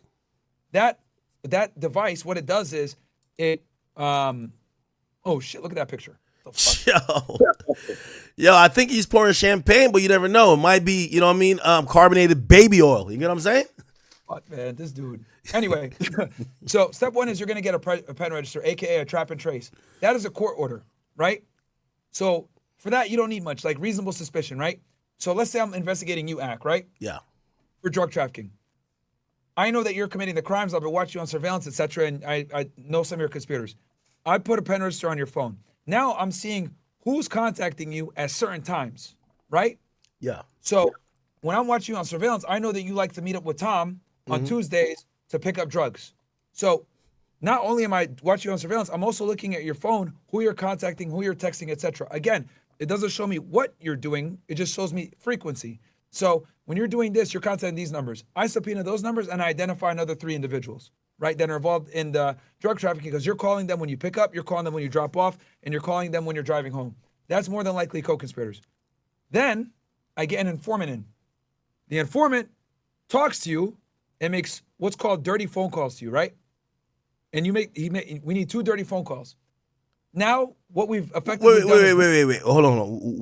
What would constitute a quote unquote dirty phone call? That is a phone call where the informant calls you and you guys are talking about criminal activity, whether it's drug trafficking, money laundering, etc. So, and the reason why I do that is because I'm making the phone dirty, so now I can start writing paper on it. So now I've established that your device is used to facilitate criminal activity. Now, I got my pen register, I got my dirty calls, and I got my informant proving that the calls are dirty, right? Because I have the monitor phone calls where you guys are talking about criminal activity. Now I start writing up my Title III affidavit, right? And that affidavit has to go from my supervisor all the way to the United States Attorney's Office, and it's got to go through something called OEO, right? And the Department of Justice. Then it comes back, and I got to take it to a district judge. This is a whole bunch of fucking work, right? Then after I get my Title III signed, I got to go and get interpreters to listen to the phone lines, and it's going to cost me about $50,000 to listen to one phone for 30 days. Now, that's a lot of work. And on top of that, the reason why I know that more than likely they didn't do a Title III in Diddy's case is because to listen to a phone, you need active criminal activity right then and there to be able to hear what they're talking about. Now, let's go into a dream scenario and let's assume that they were listening to Diddy's phone, right? Now that we know that it's highly improbable that he had the Title III, let's say they did have the Title III and they caught him intimidating witnesses on the phone. They'll be able to use that as a separate crime, that he's calling individuals, threatening them. Now, if he actually makes a real threat where, I'm going to kill you if you fucking talk, blah, blah, blah, you have to go tell that individual, right? Or let's say he threatens to kill somebody but with someone else on the phone. You have to go talk to the person whose life is in danger and tell him, look, we can't tell you how, but we know that your life's in danger. You might want to leave town, right? That's what they did with 6ix9ine. When they brought 6ix9ine in after the Jim Jones call, we're going to super violate. I was just about to say that. As you're mentioning this, yeah, it is eerily. Yo, chat. I'll give you a real quick story. By the way, please save where you're at in your explanation. I just want to give this real quick story about the 6ix9ine thing. So, 6ix9ine goes to, I think, like Dubai, and he didn't come back for a long time. And I remember like people were like saying like he fired his team, something he was falling out with Shotty. And I remember I talked to him and he's like, yo, Ak, yo, bro, yo, shit has just changed. And he said, yo, Ak, I'm gonna tell you something, and shit is crazy. I said, what do you mean? What's going on? Because I was also advocating. I'm gonna tell you why. I was advocating for his driver. His driver was a very nice guy. His driver was always the person when I went to a party, 6ix9ine be like, yo, so-and-so is coming to get you at the front. Like he always, the driver was almost like the runner. So when the driver got fired, the driver called me. And it was basically one of those calls to be like, yeah, I don't know, 6ix9ine, he's changed up on me. I know you're friends with him. Like, could you like, and basically was kind of asking me to like talk to 6ix9ine to get him rehired. And I was just like, yeah, I'm a good guy. Like, you've been pretty good to me. I'll talk to 6ix9ine. If he's tripping out, let me tell this nigga to calm down. I call him and I say, yo, bro, why you fire your fucking driver? He said, that guy's an informant. And I remember, I think I got like probably pale because everything I remember talking to the driver about, by the way, the driver was an informant. The driver was the one who had the car bugged. The driver was indeed an informant. The driver called me, and I remember talking to him, everything he was saying to me. Hold on. When he bugged the car, that was a Title III, bro. Yeah, well, that's what I'm trying to say. So Yeah. I don't know how 6ix9ine found out, but he stopped working with him during the investigation, and I guarantee that call, the feds got that call somewhere where the driver calls me, and is telling me a version of the story for me to go hit 6ix9ine up to bring him back into the fold. 6ix9ine tells me he's an informant. I'm like, yo, bro, you're bugging the fuck. Like when 6ix9ine told me, I thought it was lying. I'm like, yo, you're bugging out, but at least I'm like, feds? He's like, that guy's an informant. And wait, let me ask you a question real quick, because I want to make sure I'm accurate about this. Did the car belong to him? The car belonged to the driver. Okay, never mind. It wasn't a Title III then. They just bugged up his car, and that's called a consensual recording, because since it was his car and he owns it, and he's cooperating with the government. He could put cameras and audio in there without a Title III. It's a Title III if no party knows that they're being recorded. That was just a consensually monitored one. My bad. That's clarify. But there was definitely Title III shit going on, because there were multiple recordings that got played later in court, and they had the main guy's fucking phone tapped. Oh my God, Jamel. His name was Jamel. Mel Murdoch's phone was tapped. Yes, they had him. I believe a bunch of 6ix9ine phones were probably tapped too, because I ain't gonna lie, 6ix9ine was pretty hot at that. When I mean hot, like, yo, he's the type of nigga, like, I mean, he wouldn't say it to me, but he's the type of nigga get on the phone and be like, yo, what trip he say online? Man, shoot that nigga. Like, he's that type of nigga. Like, he would just say it. You know what I mean? He's not the coded guy. Like, he's like, yo, we'll boom at that nigga. Like, like he's that type of nigga, right? So, like, I could imagine they were licking their chops listening to 6ix9ine on the phone. Like, that nigga was just on the phone wilding. You know what I mean? So definitely there was Title III. There was a guy that used to work for TMZ. I don't know if he does anymore. He used to call me. 6ix9ine used to leak shit to him to TMZ. And he told me, and he said, yo, they got word from like the TMZ sources that there was like this investigation. And I remember he said to me, he said, yo, Ak, I'm gonna be honest with you, from what I've heard, Danny's definitely on some wiretaps, and I know you talked to him and I talked to him. Like, well, obviously we don't talk to him about crime, but he's like, yo, I guarantee we're on some wiretaps somewhere. And I was like, oh shit. I ain't gonna lie, I've never been happier that I don't talk about crime or do crime. You know what I mean? But yeah, all right, go back to your story. I was just saying, in that situation, they had an informant, and I think the informant kind of validated everything that could lead to them getting a warrant, because that was a driver who 6ix9ine would have bring other people around who would probably be in the car talking crazy to other niggas about crime, and they'd probably be like, well, this informant has corroborated that this guy's making quote-unquote dirty calls. Let's get this Title III shit going on. They're doing this shit now. This is in real time. And yeah. I know for a fact they had Mel Murder's phone tapped. I know that for a fact. And normally the way Title IIIs go, just because like I just explained to you guys how hard it is to get a Title III, since it's so difficult to get one, you typically reserve it for like the top targets. Obviously, in the beginning of an investigation, you have to work your way up, but your goal is to get to the top phone.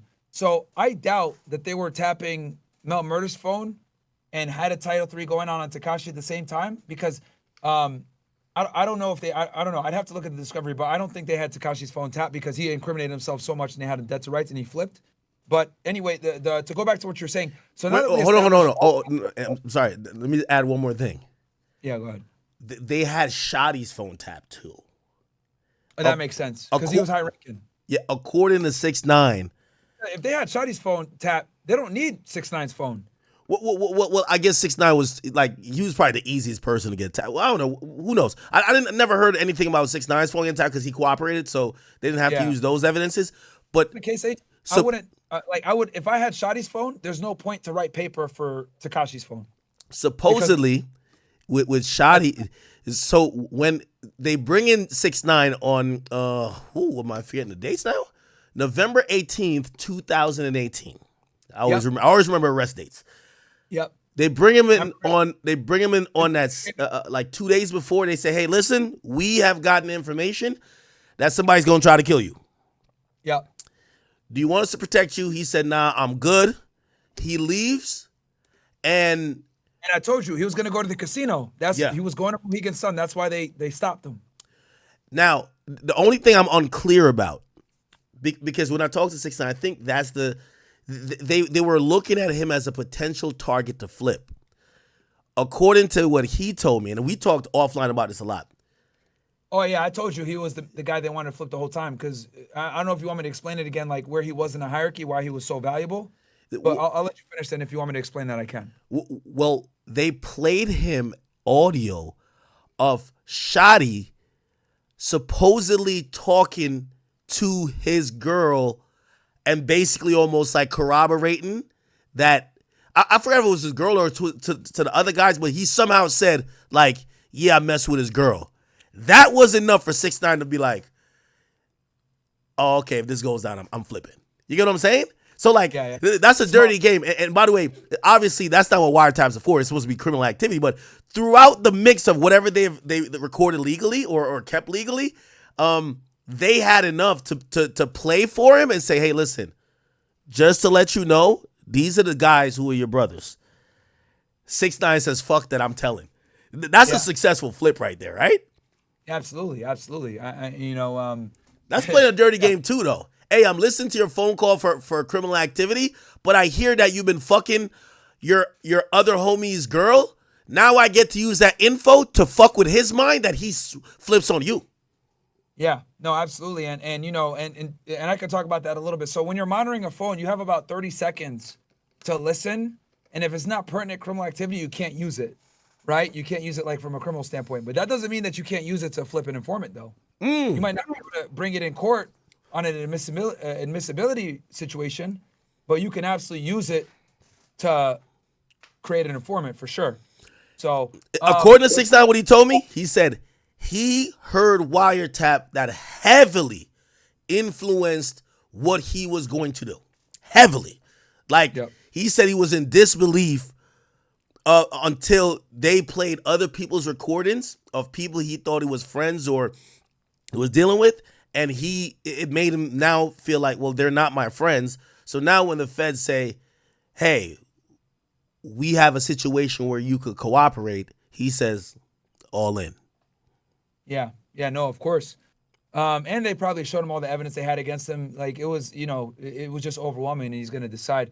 But to finish what we're saying, so we talked about what it takes to get a wiretap. Now we're talking about intimidating witnesses. Yeah, they're going to absolutely, use that against them for a charge. Then if they're able to, then the next thing is if he threatens someone's life, then they're going to go tell that person. That's how we ended up with the 6ix9ine story. And then there was one more scenario that you asked me about the wiretap if they hear it. Help me out. Those 3 scenarios you gave. I'm trying to remember what the last one was. Help me out. Yo, the chat better like this goddamn video, bro. We're giving them so much sauce right now. I don't think I've ever heard anyone explain how a wiretap works in the federal system. I don't think I've ever heard anyone say that shit. So these dudes need to subscribe to you and like the video and hear some bit everything else. And by the way, no, they're definitely supporting. We have so many people who are just fascinated by the case, but also the process of this, right? Because just a month ago there were people just saying, yo, there's nothing, like, why do we keep talking about this? Nothing has came out of it. And obviously this was all happening in the background. What you're doing is giving the context of what's happening. Imagine if there was a Title III. Let's just suppose, right? You just explain how laborious it would be to even get to the point of getting that, how much money, how much resources. I think we spoke about like how much this investigation would cost. You and pegged this is a it. historical case too. That's the big one. Since it's a historical case and they got to go back and it's really dependent on witness testimony, they just probably wouldn't be able to get the probable cause required to get up on a phone line and listen to him actively, if that makes sense. So, wow. Yeah. So I forgot the question about wiretap. But what I will say is I want you to react to this. So chat, check this out. Obviously, just more sources, and I don't know if people feel a little bit more brave because he's incarcerated, but New York Post, and usually they're I won't say all the way right or always right, but they do have a good high accuracy rate with them using sources, right? They know people who are former law enforcement, or sometimes they know people will just come forward to them rather than other outlets. They ran a story to say inside Sean Diddy Combs' Hampton sex parties featuring gay rappers who was high on ketamine. And it says jailed hip-hop mogul Sean Diddy Combs' alleged freak-off party stunned one drug dealer after he saw household celebrities having sex with each other. The dealer said Diddy opened the door to his former Hamptons mansion. By the way, chat, we have to think about the Hamptons. The Hamptons are the place of usually the rich and famous. When you think about the now white parties with Michael Rubin, Hamptons, for whatever reasons, the Hamptons is like the place where rich, famous celebrities go to unwind, right? And it doesn't mean always sexually, but Jay-Z's out there. You'll see Jack Dorsey. You'll see them just walking down the street. You'll see, Leonardo DiCaprio. I don't know why, but that's the place. Anyway, Diddy used to throw white parties. I don't know if you guys know. Like, Diddy's the original provocateur of the white parties that now seemingly is taken over by Michael Rubin. This is why I call him the White Diddy. Now, this is supposedly a drug dealer who popped in. They said this guy went to the former Hamptons mansion. Diddy opened the door. He was wearing nothing but a robe. And he brought him to a back bedroom to do a cocaine deal. This is what the guy is saying. He says, weird shit was starting to happen. Celebrity guys fucking each other. There were back bedrooms. And it was like an inner sanctum. By the way, I do want to pause and ask Myron a question, because I've seen Wack made this point and I've seen Umar made this point. What's the difference between, because some people are saying, yo, he's being charged for being a freak. What's the difference between freaky and sex trafficking? Because also, here's the thing too. The 1,000 bottles of baby oil, people are torn on it. It makes for great headlines. But people are saying, wait, owning baby oil? Why are you acting like this is 1,000 kilos of coke? Yeah. So there's a couple of things why they're going after Diddy here. The main thing is, and this is what the government's going to argue, that the sex wasn't consensual because of the witnesses' fear that they would deal with severe consequences had they not participated, which obviously I predict Diddy's team is going to fight and say this was all consensual. They traveled across country to see this man. He will fly them in. They didn't have to come. They didn't have to do these sexual acts. They don't have to participate. They didn't have to keep traveling with him for days or weeks on end. That's more than likely what his defense is going to do. They're going to argue that all of this was consensual and the beatings and the fear and all this other shit are bullshit, right? That's what they're going to say. But where the government is going to get him is that some of these girls, I don't know how many victims they have here, were underage, which in that case is game over. It doesn't matter if it was consensual. Okay, so that's what people also pointed out. And by the way, his lawyer's been using that. His lawyer says there isn't any, at least, I guess he hasn't gotten discovery yet, but he says at least in the initial indictment, there isn't any indication that there's underage women.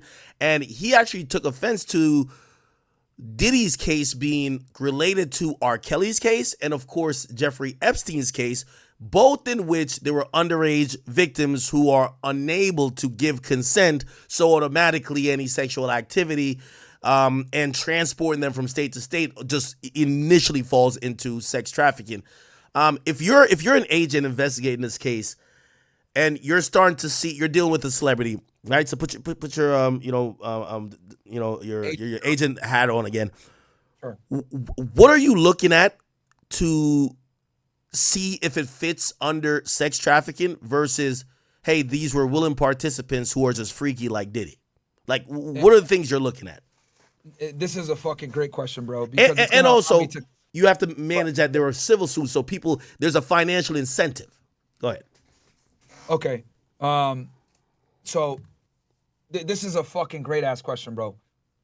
So here's the thing when it comes to human trafficking, and I really want to explain this to the audience. There's a difference between human trafficking and human smuggling. And the problem is that people constantly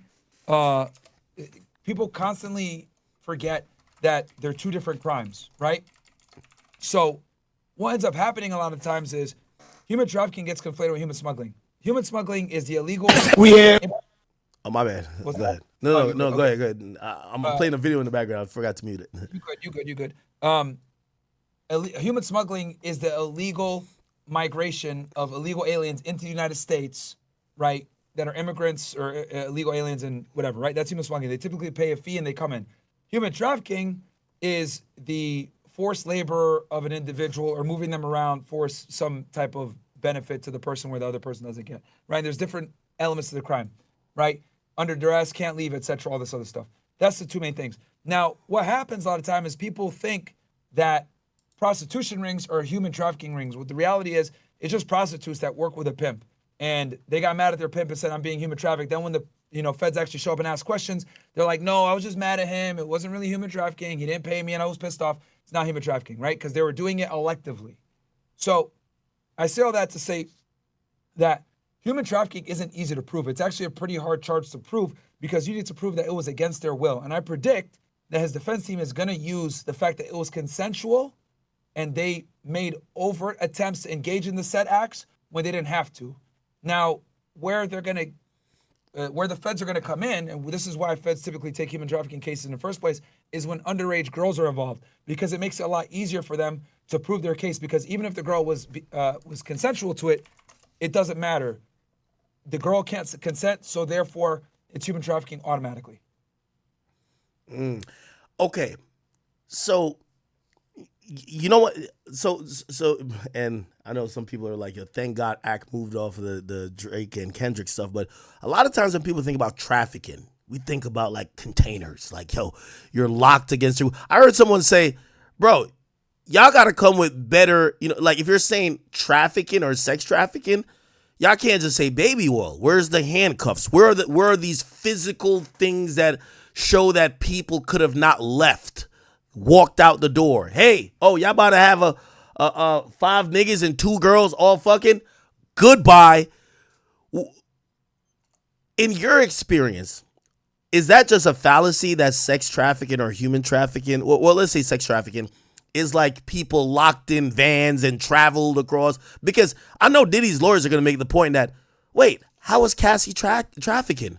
Number one, she was flying around in private jets. Who gets trafficked getting on a private jet? Also, and I feel like I keep giving you multi-part questions for explain, but No worries. this is going to be another part of it. Allegedly, Diddy had Cassie book a lot of the escorts. So maybe her credit card. I don't know if you pay for escorts or credit card. However, she was paying for them or soliciting those people, emails, hitting up an agency, calling. She was doing it. Wasn't Diddy saying, hey, give me 3 niggas with long dicks, pause. Even though she said in her civil suit he would instruct her to. That seems like hearsay, unless there's like written in a text or something. And also, how do we know that she's not just throwing it on him? Is that a valid defense?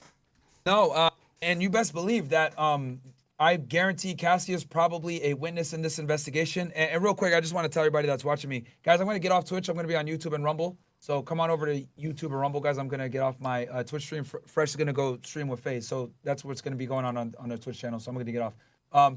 Okay, sorry about that. He's over at TwitchCon, bro. You should have went too.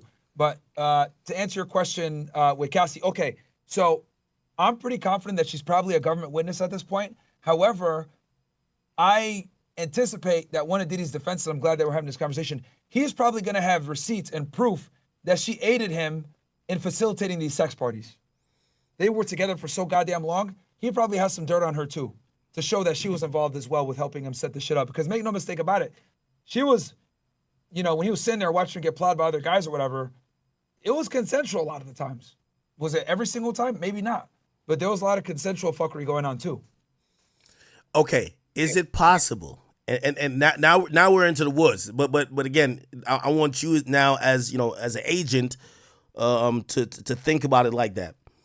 Well, if you're saying this is against her will, well, there were many other men that were either being paid or involved. Diddy wasn't the only person having sex with her. Why aren't they charged? If everything is against this, because again, we keep seeing, at least right now for the indictment, we see this one victim, which is Cassie. If you're saying all the sexual conduct was against her will, why aren't the prostitutes charged? Why aren't other people charged, and just Diddy, unless you're saying Diddy had everybody doing it against everybody's will, and why aren't they listed as victims? Yeah, and that's, I anticipate that the defense is going to be getting witnesses that will support Diddy. The defense is going to have, people that can prove that it was all consensual. And I think that's going to be what they do. Their main defense is going to be that this was sexual. They're going to pull out receipts showing that Diddy might have paid for them, but they traveled from across the country to come see him, et cetera, et cetera. They're going to implicate. The other thing the defense is going to do, which I'm glad we're having this conversation. They're going to attack the credibility of all the witnesses in this case to show that they have maybe financial incentives to come after him. They had professional incentives to come after him. They had revenge incentives to come after him. They're going to attack every single one of the government's witnesses with some type of nefarious purpose as to why they're cooperating with the government, to include Cassie.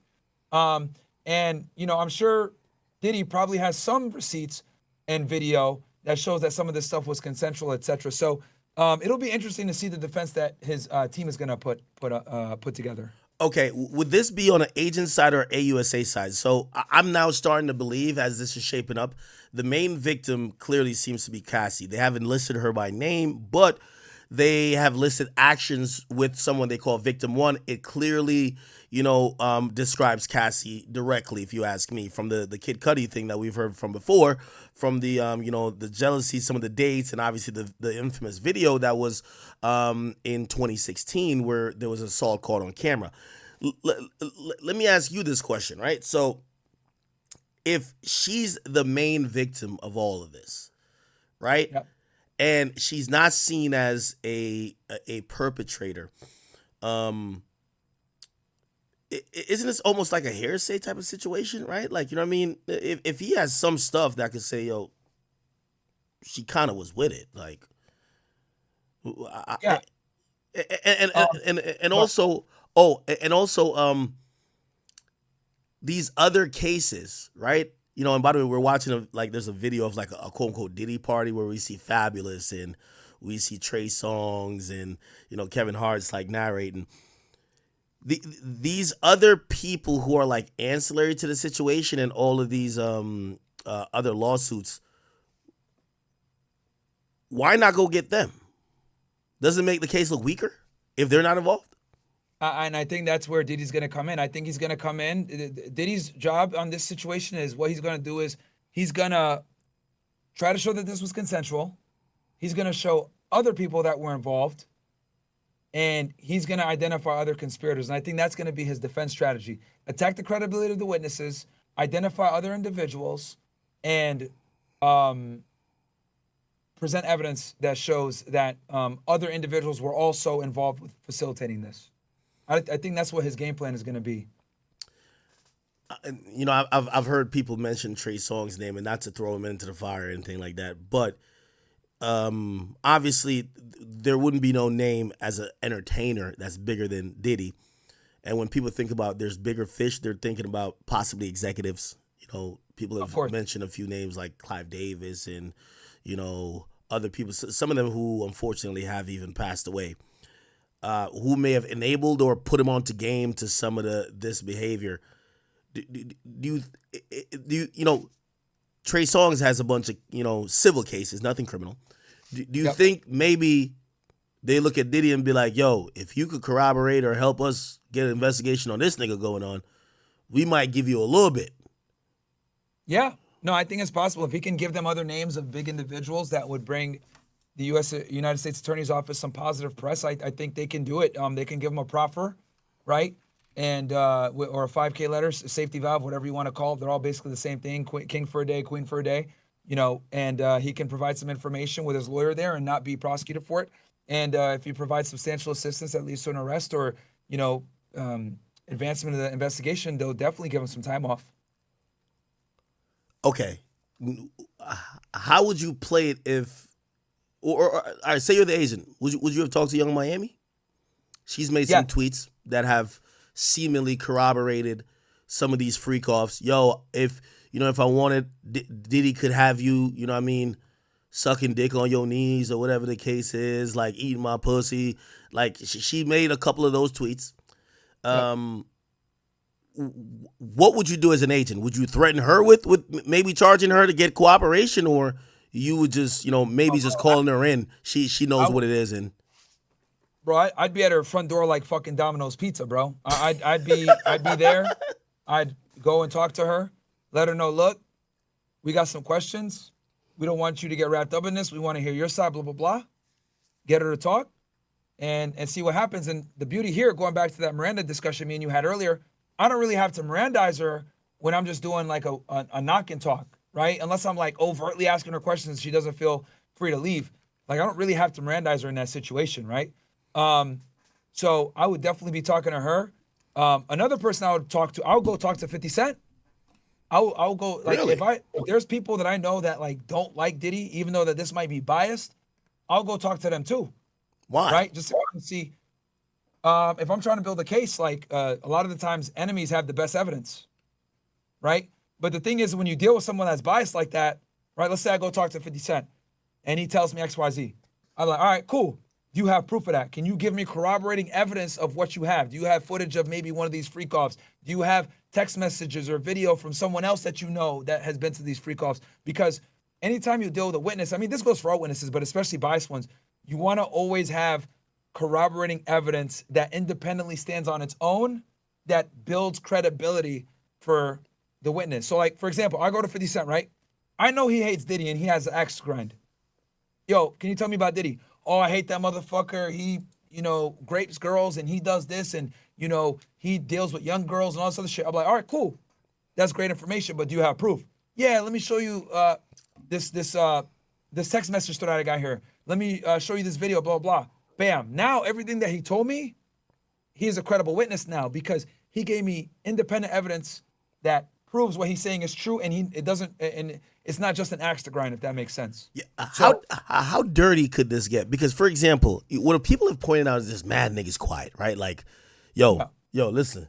I mean, I heard Fab on a recent song, but Fab ain't saying nothing.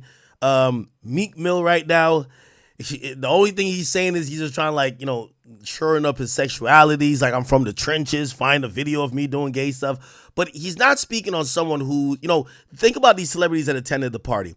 If you're an agent, do you play this dirty game? Even if maybe some people might know information but never really participate, do you almost pull up on them and say, hey, listen, we might be looking to charge you as well based on what we know. Just feed them false information that it could be truthful. And hey, your name might be in that indictment with Diddy as a defendant, unless just tell me everything you know. Tell me the worst things you ever seen about him, and that could probably aim us in the right direction. Or maybe if you have a video or incriminating video, or whatever, that could really help us really do our thing. yeah, no, you can absolutely do that. I think it's very important that I let your audience know this for their own protection too. Guys, the police can lie to you, okay? Law enforcement can absolutely lie to you. So that's something that people need to understand, know, and kind of have in the back of their mind anytime they're talking with law enforcement. So, sometimes they're bluffing. Hey, we can charge you with X, Y, Z, and they can, and they can't actually do it. And there's other times where they'll tell you, yeah, we could charge you X, Y, Z, and they can do it. So it's kind of on you to, understand when you can tell what you're involved in, what you're not involved in, what they're lying about, what they're not lying about. But yeah, they can absolutely go to people like Young Miami or something like that, someone that was kind of close to the criminal activity, and threaten to indict them as well if they don't cooperate. Okay, we've heard about a few things. I'm wondering why there aren't charges now. Not saying they won't come later.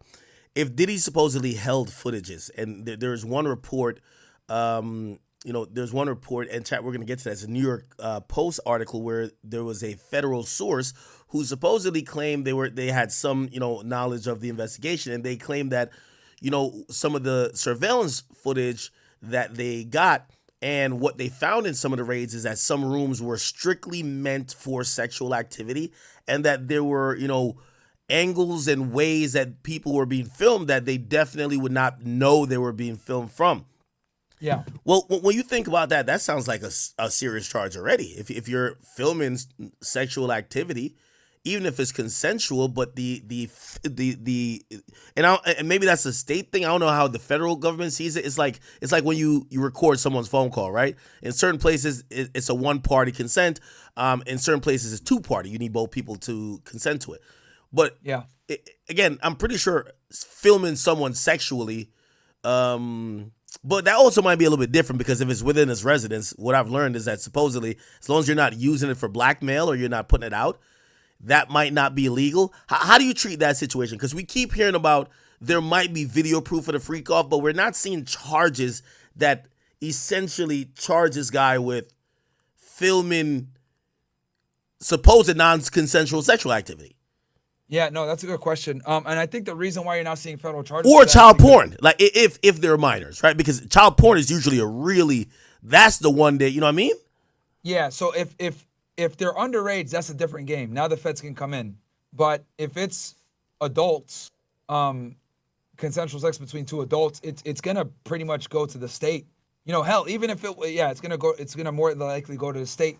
But that's probably why they're not charging. And the other thing too is, Diddy can make the claim that everyone that came into my house knows that I record everything. A lot of these artists, a lot of these, wealthy people, they make these women sign NDAs when they show up. So in the NDA, it might say, hey, I have a right to record every single part of the house, and you're going to be under surveillance. So, that's another way to kind of get around it. But I think the reason why it's not being raised to a federal issue is because typically voyeurism or recording people during sexual acts is like a state thing, because some states are one party, some states are two party, etc. It's not really a federal issue unless like children are involved.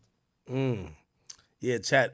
This was one of the infamous Diddy parties from 6 years ago.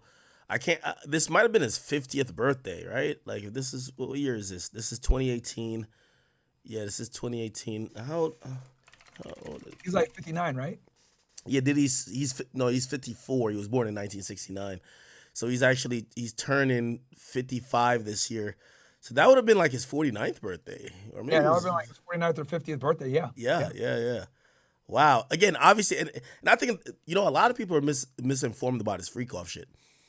These aren't the freak offs. This is just a regular over the top party that's sponsored by Ciroc.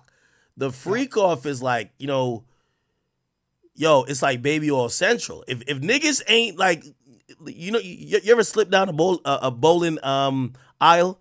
If it ain't going like that, 1,000 bottles, come on. Yeah, Hey, by the way, on this, we don't know if, again, this is New York Post. I did want to point this one part out. And we still haven't seen this in the indictment. This is what the source said, right? The source said that and I'm reading it, you see two people you wouldn't think of be hooking up, rappers. That was what shocked me, the dealer told the Post. I won't say names, but they were rappers that I immediately lost respect for and could not take them serious ever again. The people, the drug peddler added that many people at the party, which included a mix of female rappers and hookers, were already high on ketamine and GHB. This is a very interesting point that I've heard many people repeat, but how do you prove this 20 years later? They're saying Diddy had these parties and he drugged drinks. Now, if there's no toxicology report, there's no, is that hearsay? Like, how can we prove that Diddy was spiking drinks?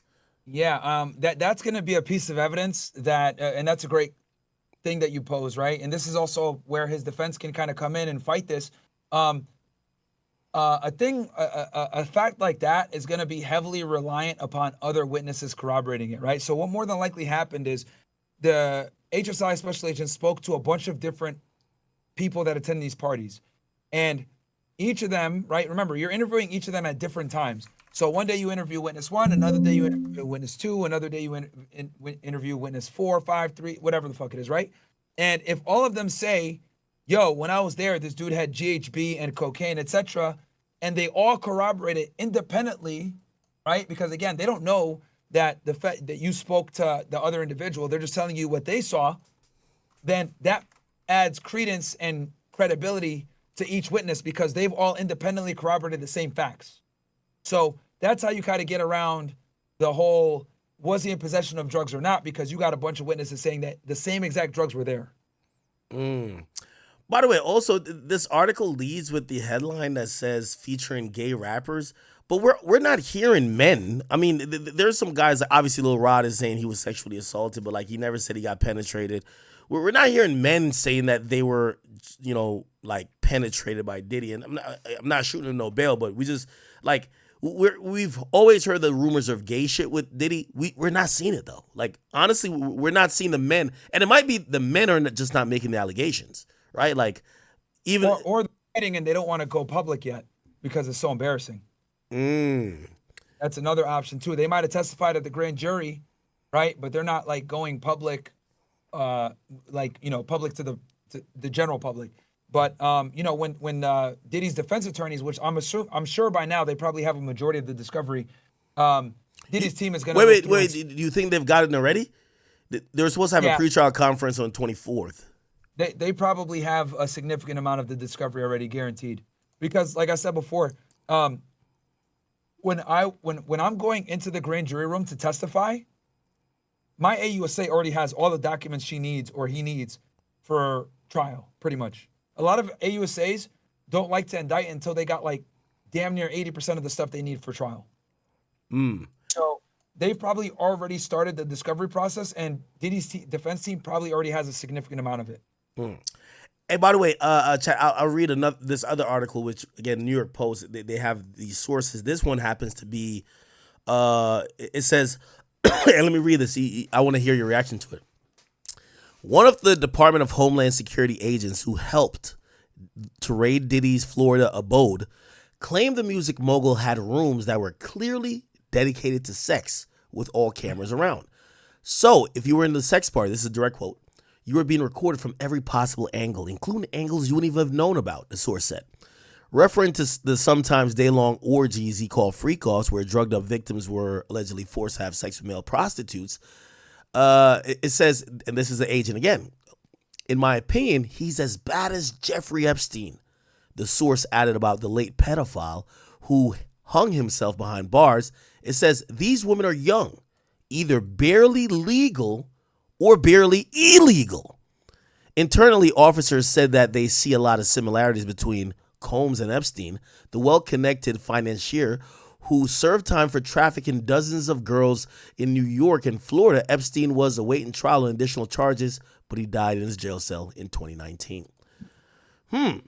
Yeah, what fucked Epstein up was that all the girls were underage. That's what fucked Epstein up. What do you think would have happened if maybe they weren't? Probably a very weak case. Really? Yeah, a very weak case. Yeah, because he was flying these chicks around to, like, keep in mind, he had plenty of homes. He had homes he had West Palm Beach. He had a huge place in New Mexico. He had obviously his infamous house in New York City. Like he had the island, etc. So he was flying these girls all around on his private jets and shit like that.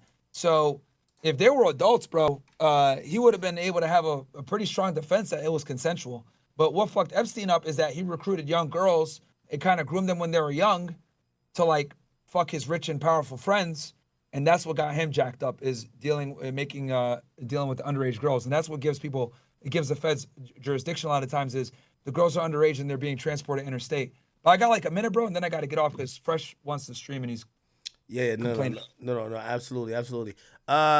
Chat. Any questions for Myron? By the way, definitely. Anytime you hop on my stream when we're talking about shit like this, you always give so much valuable information. Absolutely, bro. I love it, man. Like I said, if it wasn't for, doing a podcast and shit like that, bro, I would have never left and resigned. It was literally one of the best jobs ever. It was fun. And I'm very passionate about it. I'm sure you guys could tell from the way I speak about it. But the reason why I know all this shit is because, like, I worked really hard when I was an agent. So, like, I got to learn all this shit through experience. Okay. One last question, still multi-parted. Sure. This question I have it written down that I'll eventually ask Bradford Cohen, a very notorious defense attorney, but I do want to hear your take on it. Sure. So, on a lawyer legal side of it, you have civil complaints and then you have a criminal. Clearly, the criminal is going to be the most important thing. It's the reason why he's locked up. A civil case can be drawn out 4 years, or it could even be just waived because it's frivolous and just doesn't mean anything. Here's the interesting part, as he's the last thing he's gotten is not a civil case, it's a criminal case, which now, if we are in the belief that maybe this investigation was spurred off of a civil litigation, should Diddy almost try to drag the civil stuff out, or should he settle? Or, because here's the thing, if new people are jumping into the civil market, they all want money, but they're coming with additional investigation leads that the prosecutor could be like, oh, let's go talk to this person. We just read this new civil filing, or, oh shit, they know the person, or they have a video of this. How do you think, I'll ask you from the agent perspective, would you be still, number one, are you done with the case after you hand it to the AUSA? And number two, are you looking at these new civil filings to get additional leads as you either try to go for additional indictments or bolster the case for the AUSA? That's a great question. So this is a double-edged problem, right? There's a double-edged sword. So on one hand, these people are coming with civil cases, which means that they have an axe to grind. They know Diddy personally. They can be a good witness, and they probably have some intimate knowledge that can help you on your criminal case. However, the fact that they're launching a civil case and trying to get money and recuperate from damages, etc., also hurts their credibility to a degree. Because what the defense is going to say is, yo, well, these people, of course, are going to tell you what you want to hear and cooperate because they want to get money. They want they're not they have an axe to grind with this individual. They want revenge, right? Are they really victims? These people went ahead and they consensually had sex with them, and now they want to come back and jump on the fucking bandwagon and make some money because everyone else is. So, as everybody knows, Diddy, aka the Diddler, he has finally been locked up, and it's been crazy ever since. I'm not gonna lie. Now, you feel me? He's in prison, or let me rephrase, jail, on suicide watch. You feel me? That's kind of a crazy life. You go from being a billionaire, mansions all over the world, having freak offs, you feel me, with women and men, you feel me, 1,000 bottles of baby oil. Man, even though I do think Diddy is very, very, very, very guilty, I want to ask one thing. If what Diddy did is considered sex trafficking, isn't like what every like high profile entertainer who like fly women from Instagram like all over just for sex trafficking as well? Like that's a question I just want to ask. You feel me? Because you gotta call a spade a spade. If Diddy's doing it, then you gotta look at almost every celebrity who does the same thing, or who throws big parties and you feel me, women pull up and they do crazy freaky stuff at those parties, bro. Like I don't know. So like, and I only asked that because I really sat there and thought to myself like, man, I don't necessarily feel bad for Diddy, but and I don't think Diddy is a good person. And I think he probably, when they really investigate deeper into Diddy, they're gonna find way other stuff besides all this freak stuff that he probably did do. Man, this freaky stuff and all the allegations and stuff, like how you see all the executives and stuff stepping down. Diddy is coming, bro. I no Diddy, but Diddy is coming. No Diddy. I think he's gonna expose everyone, and like labels are scared and they're trying to get rid of everyone and everything. If Diddy ends up like the dude, the who's that one dude with the island who killed himself? If Diddy ends up like that, we should not sit there and act surprised. You feel me? But it's your boy Big Act News. Make sure you like, comment, subscribe. I'd say pray for Diddy. Honestly, pray for Diddy, man. He probably needs it right now. He's probably fiending. Probably Meat Mill's on the phone with him, trying to keep him calm. Feel me? He's probably telling Meat Mill, send me some pics over. You feel me? I miss you. I like when you do it like that. But you feel me? It's your boy Big Act News. Make sure you like, comment, subscribe, and I am out.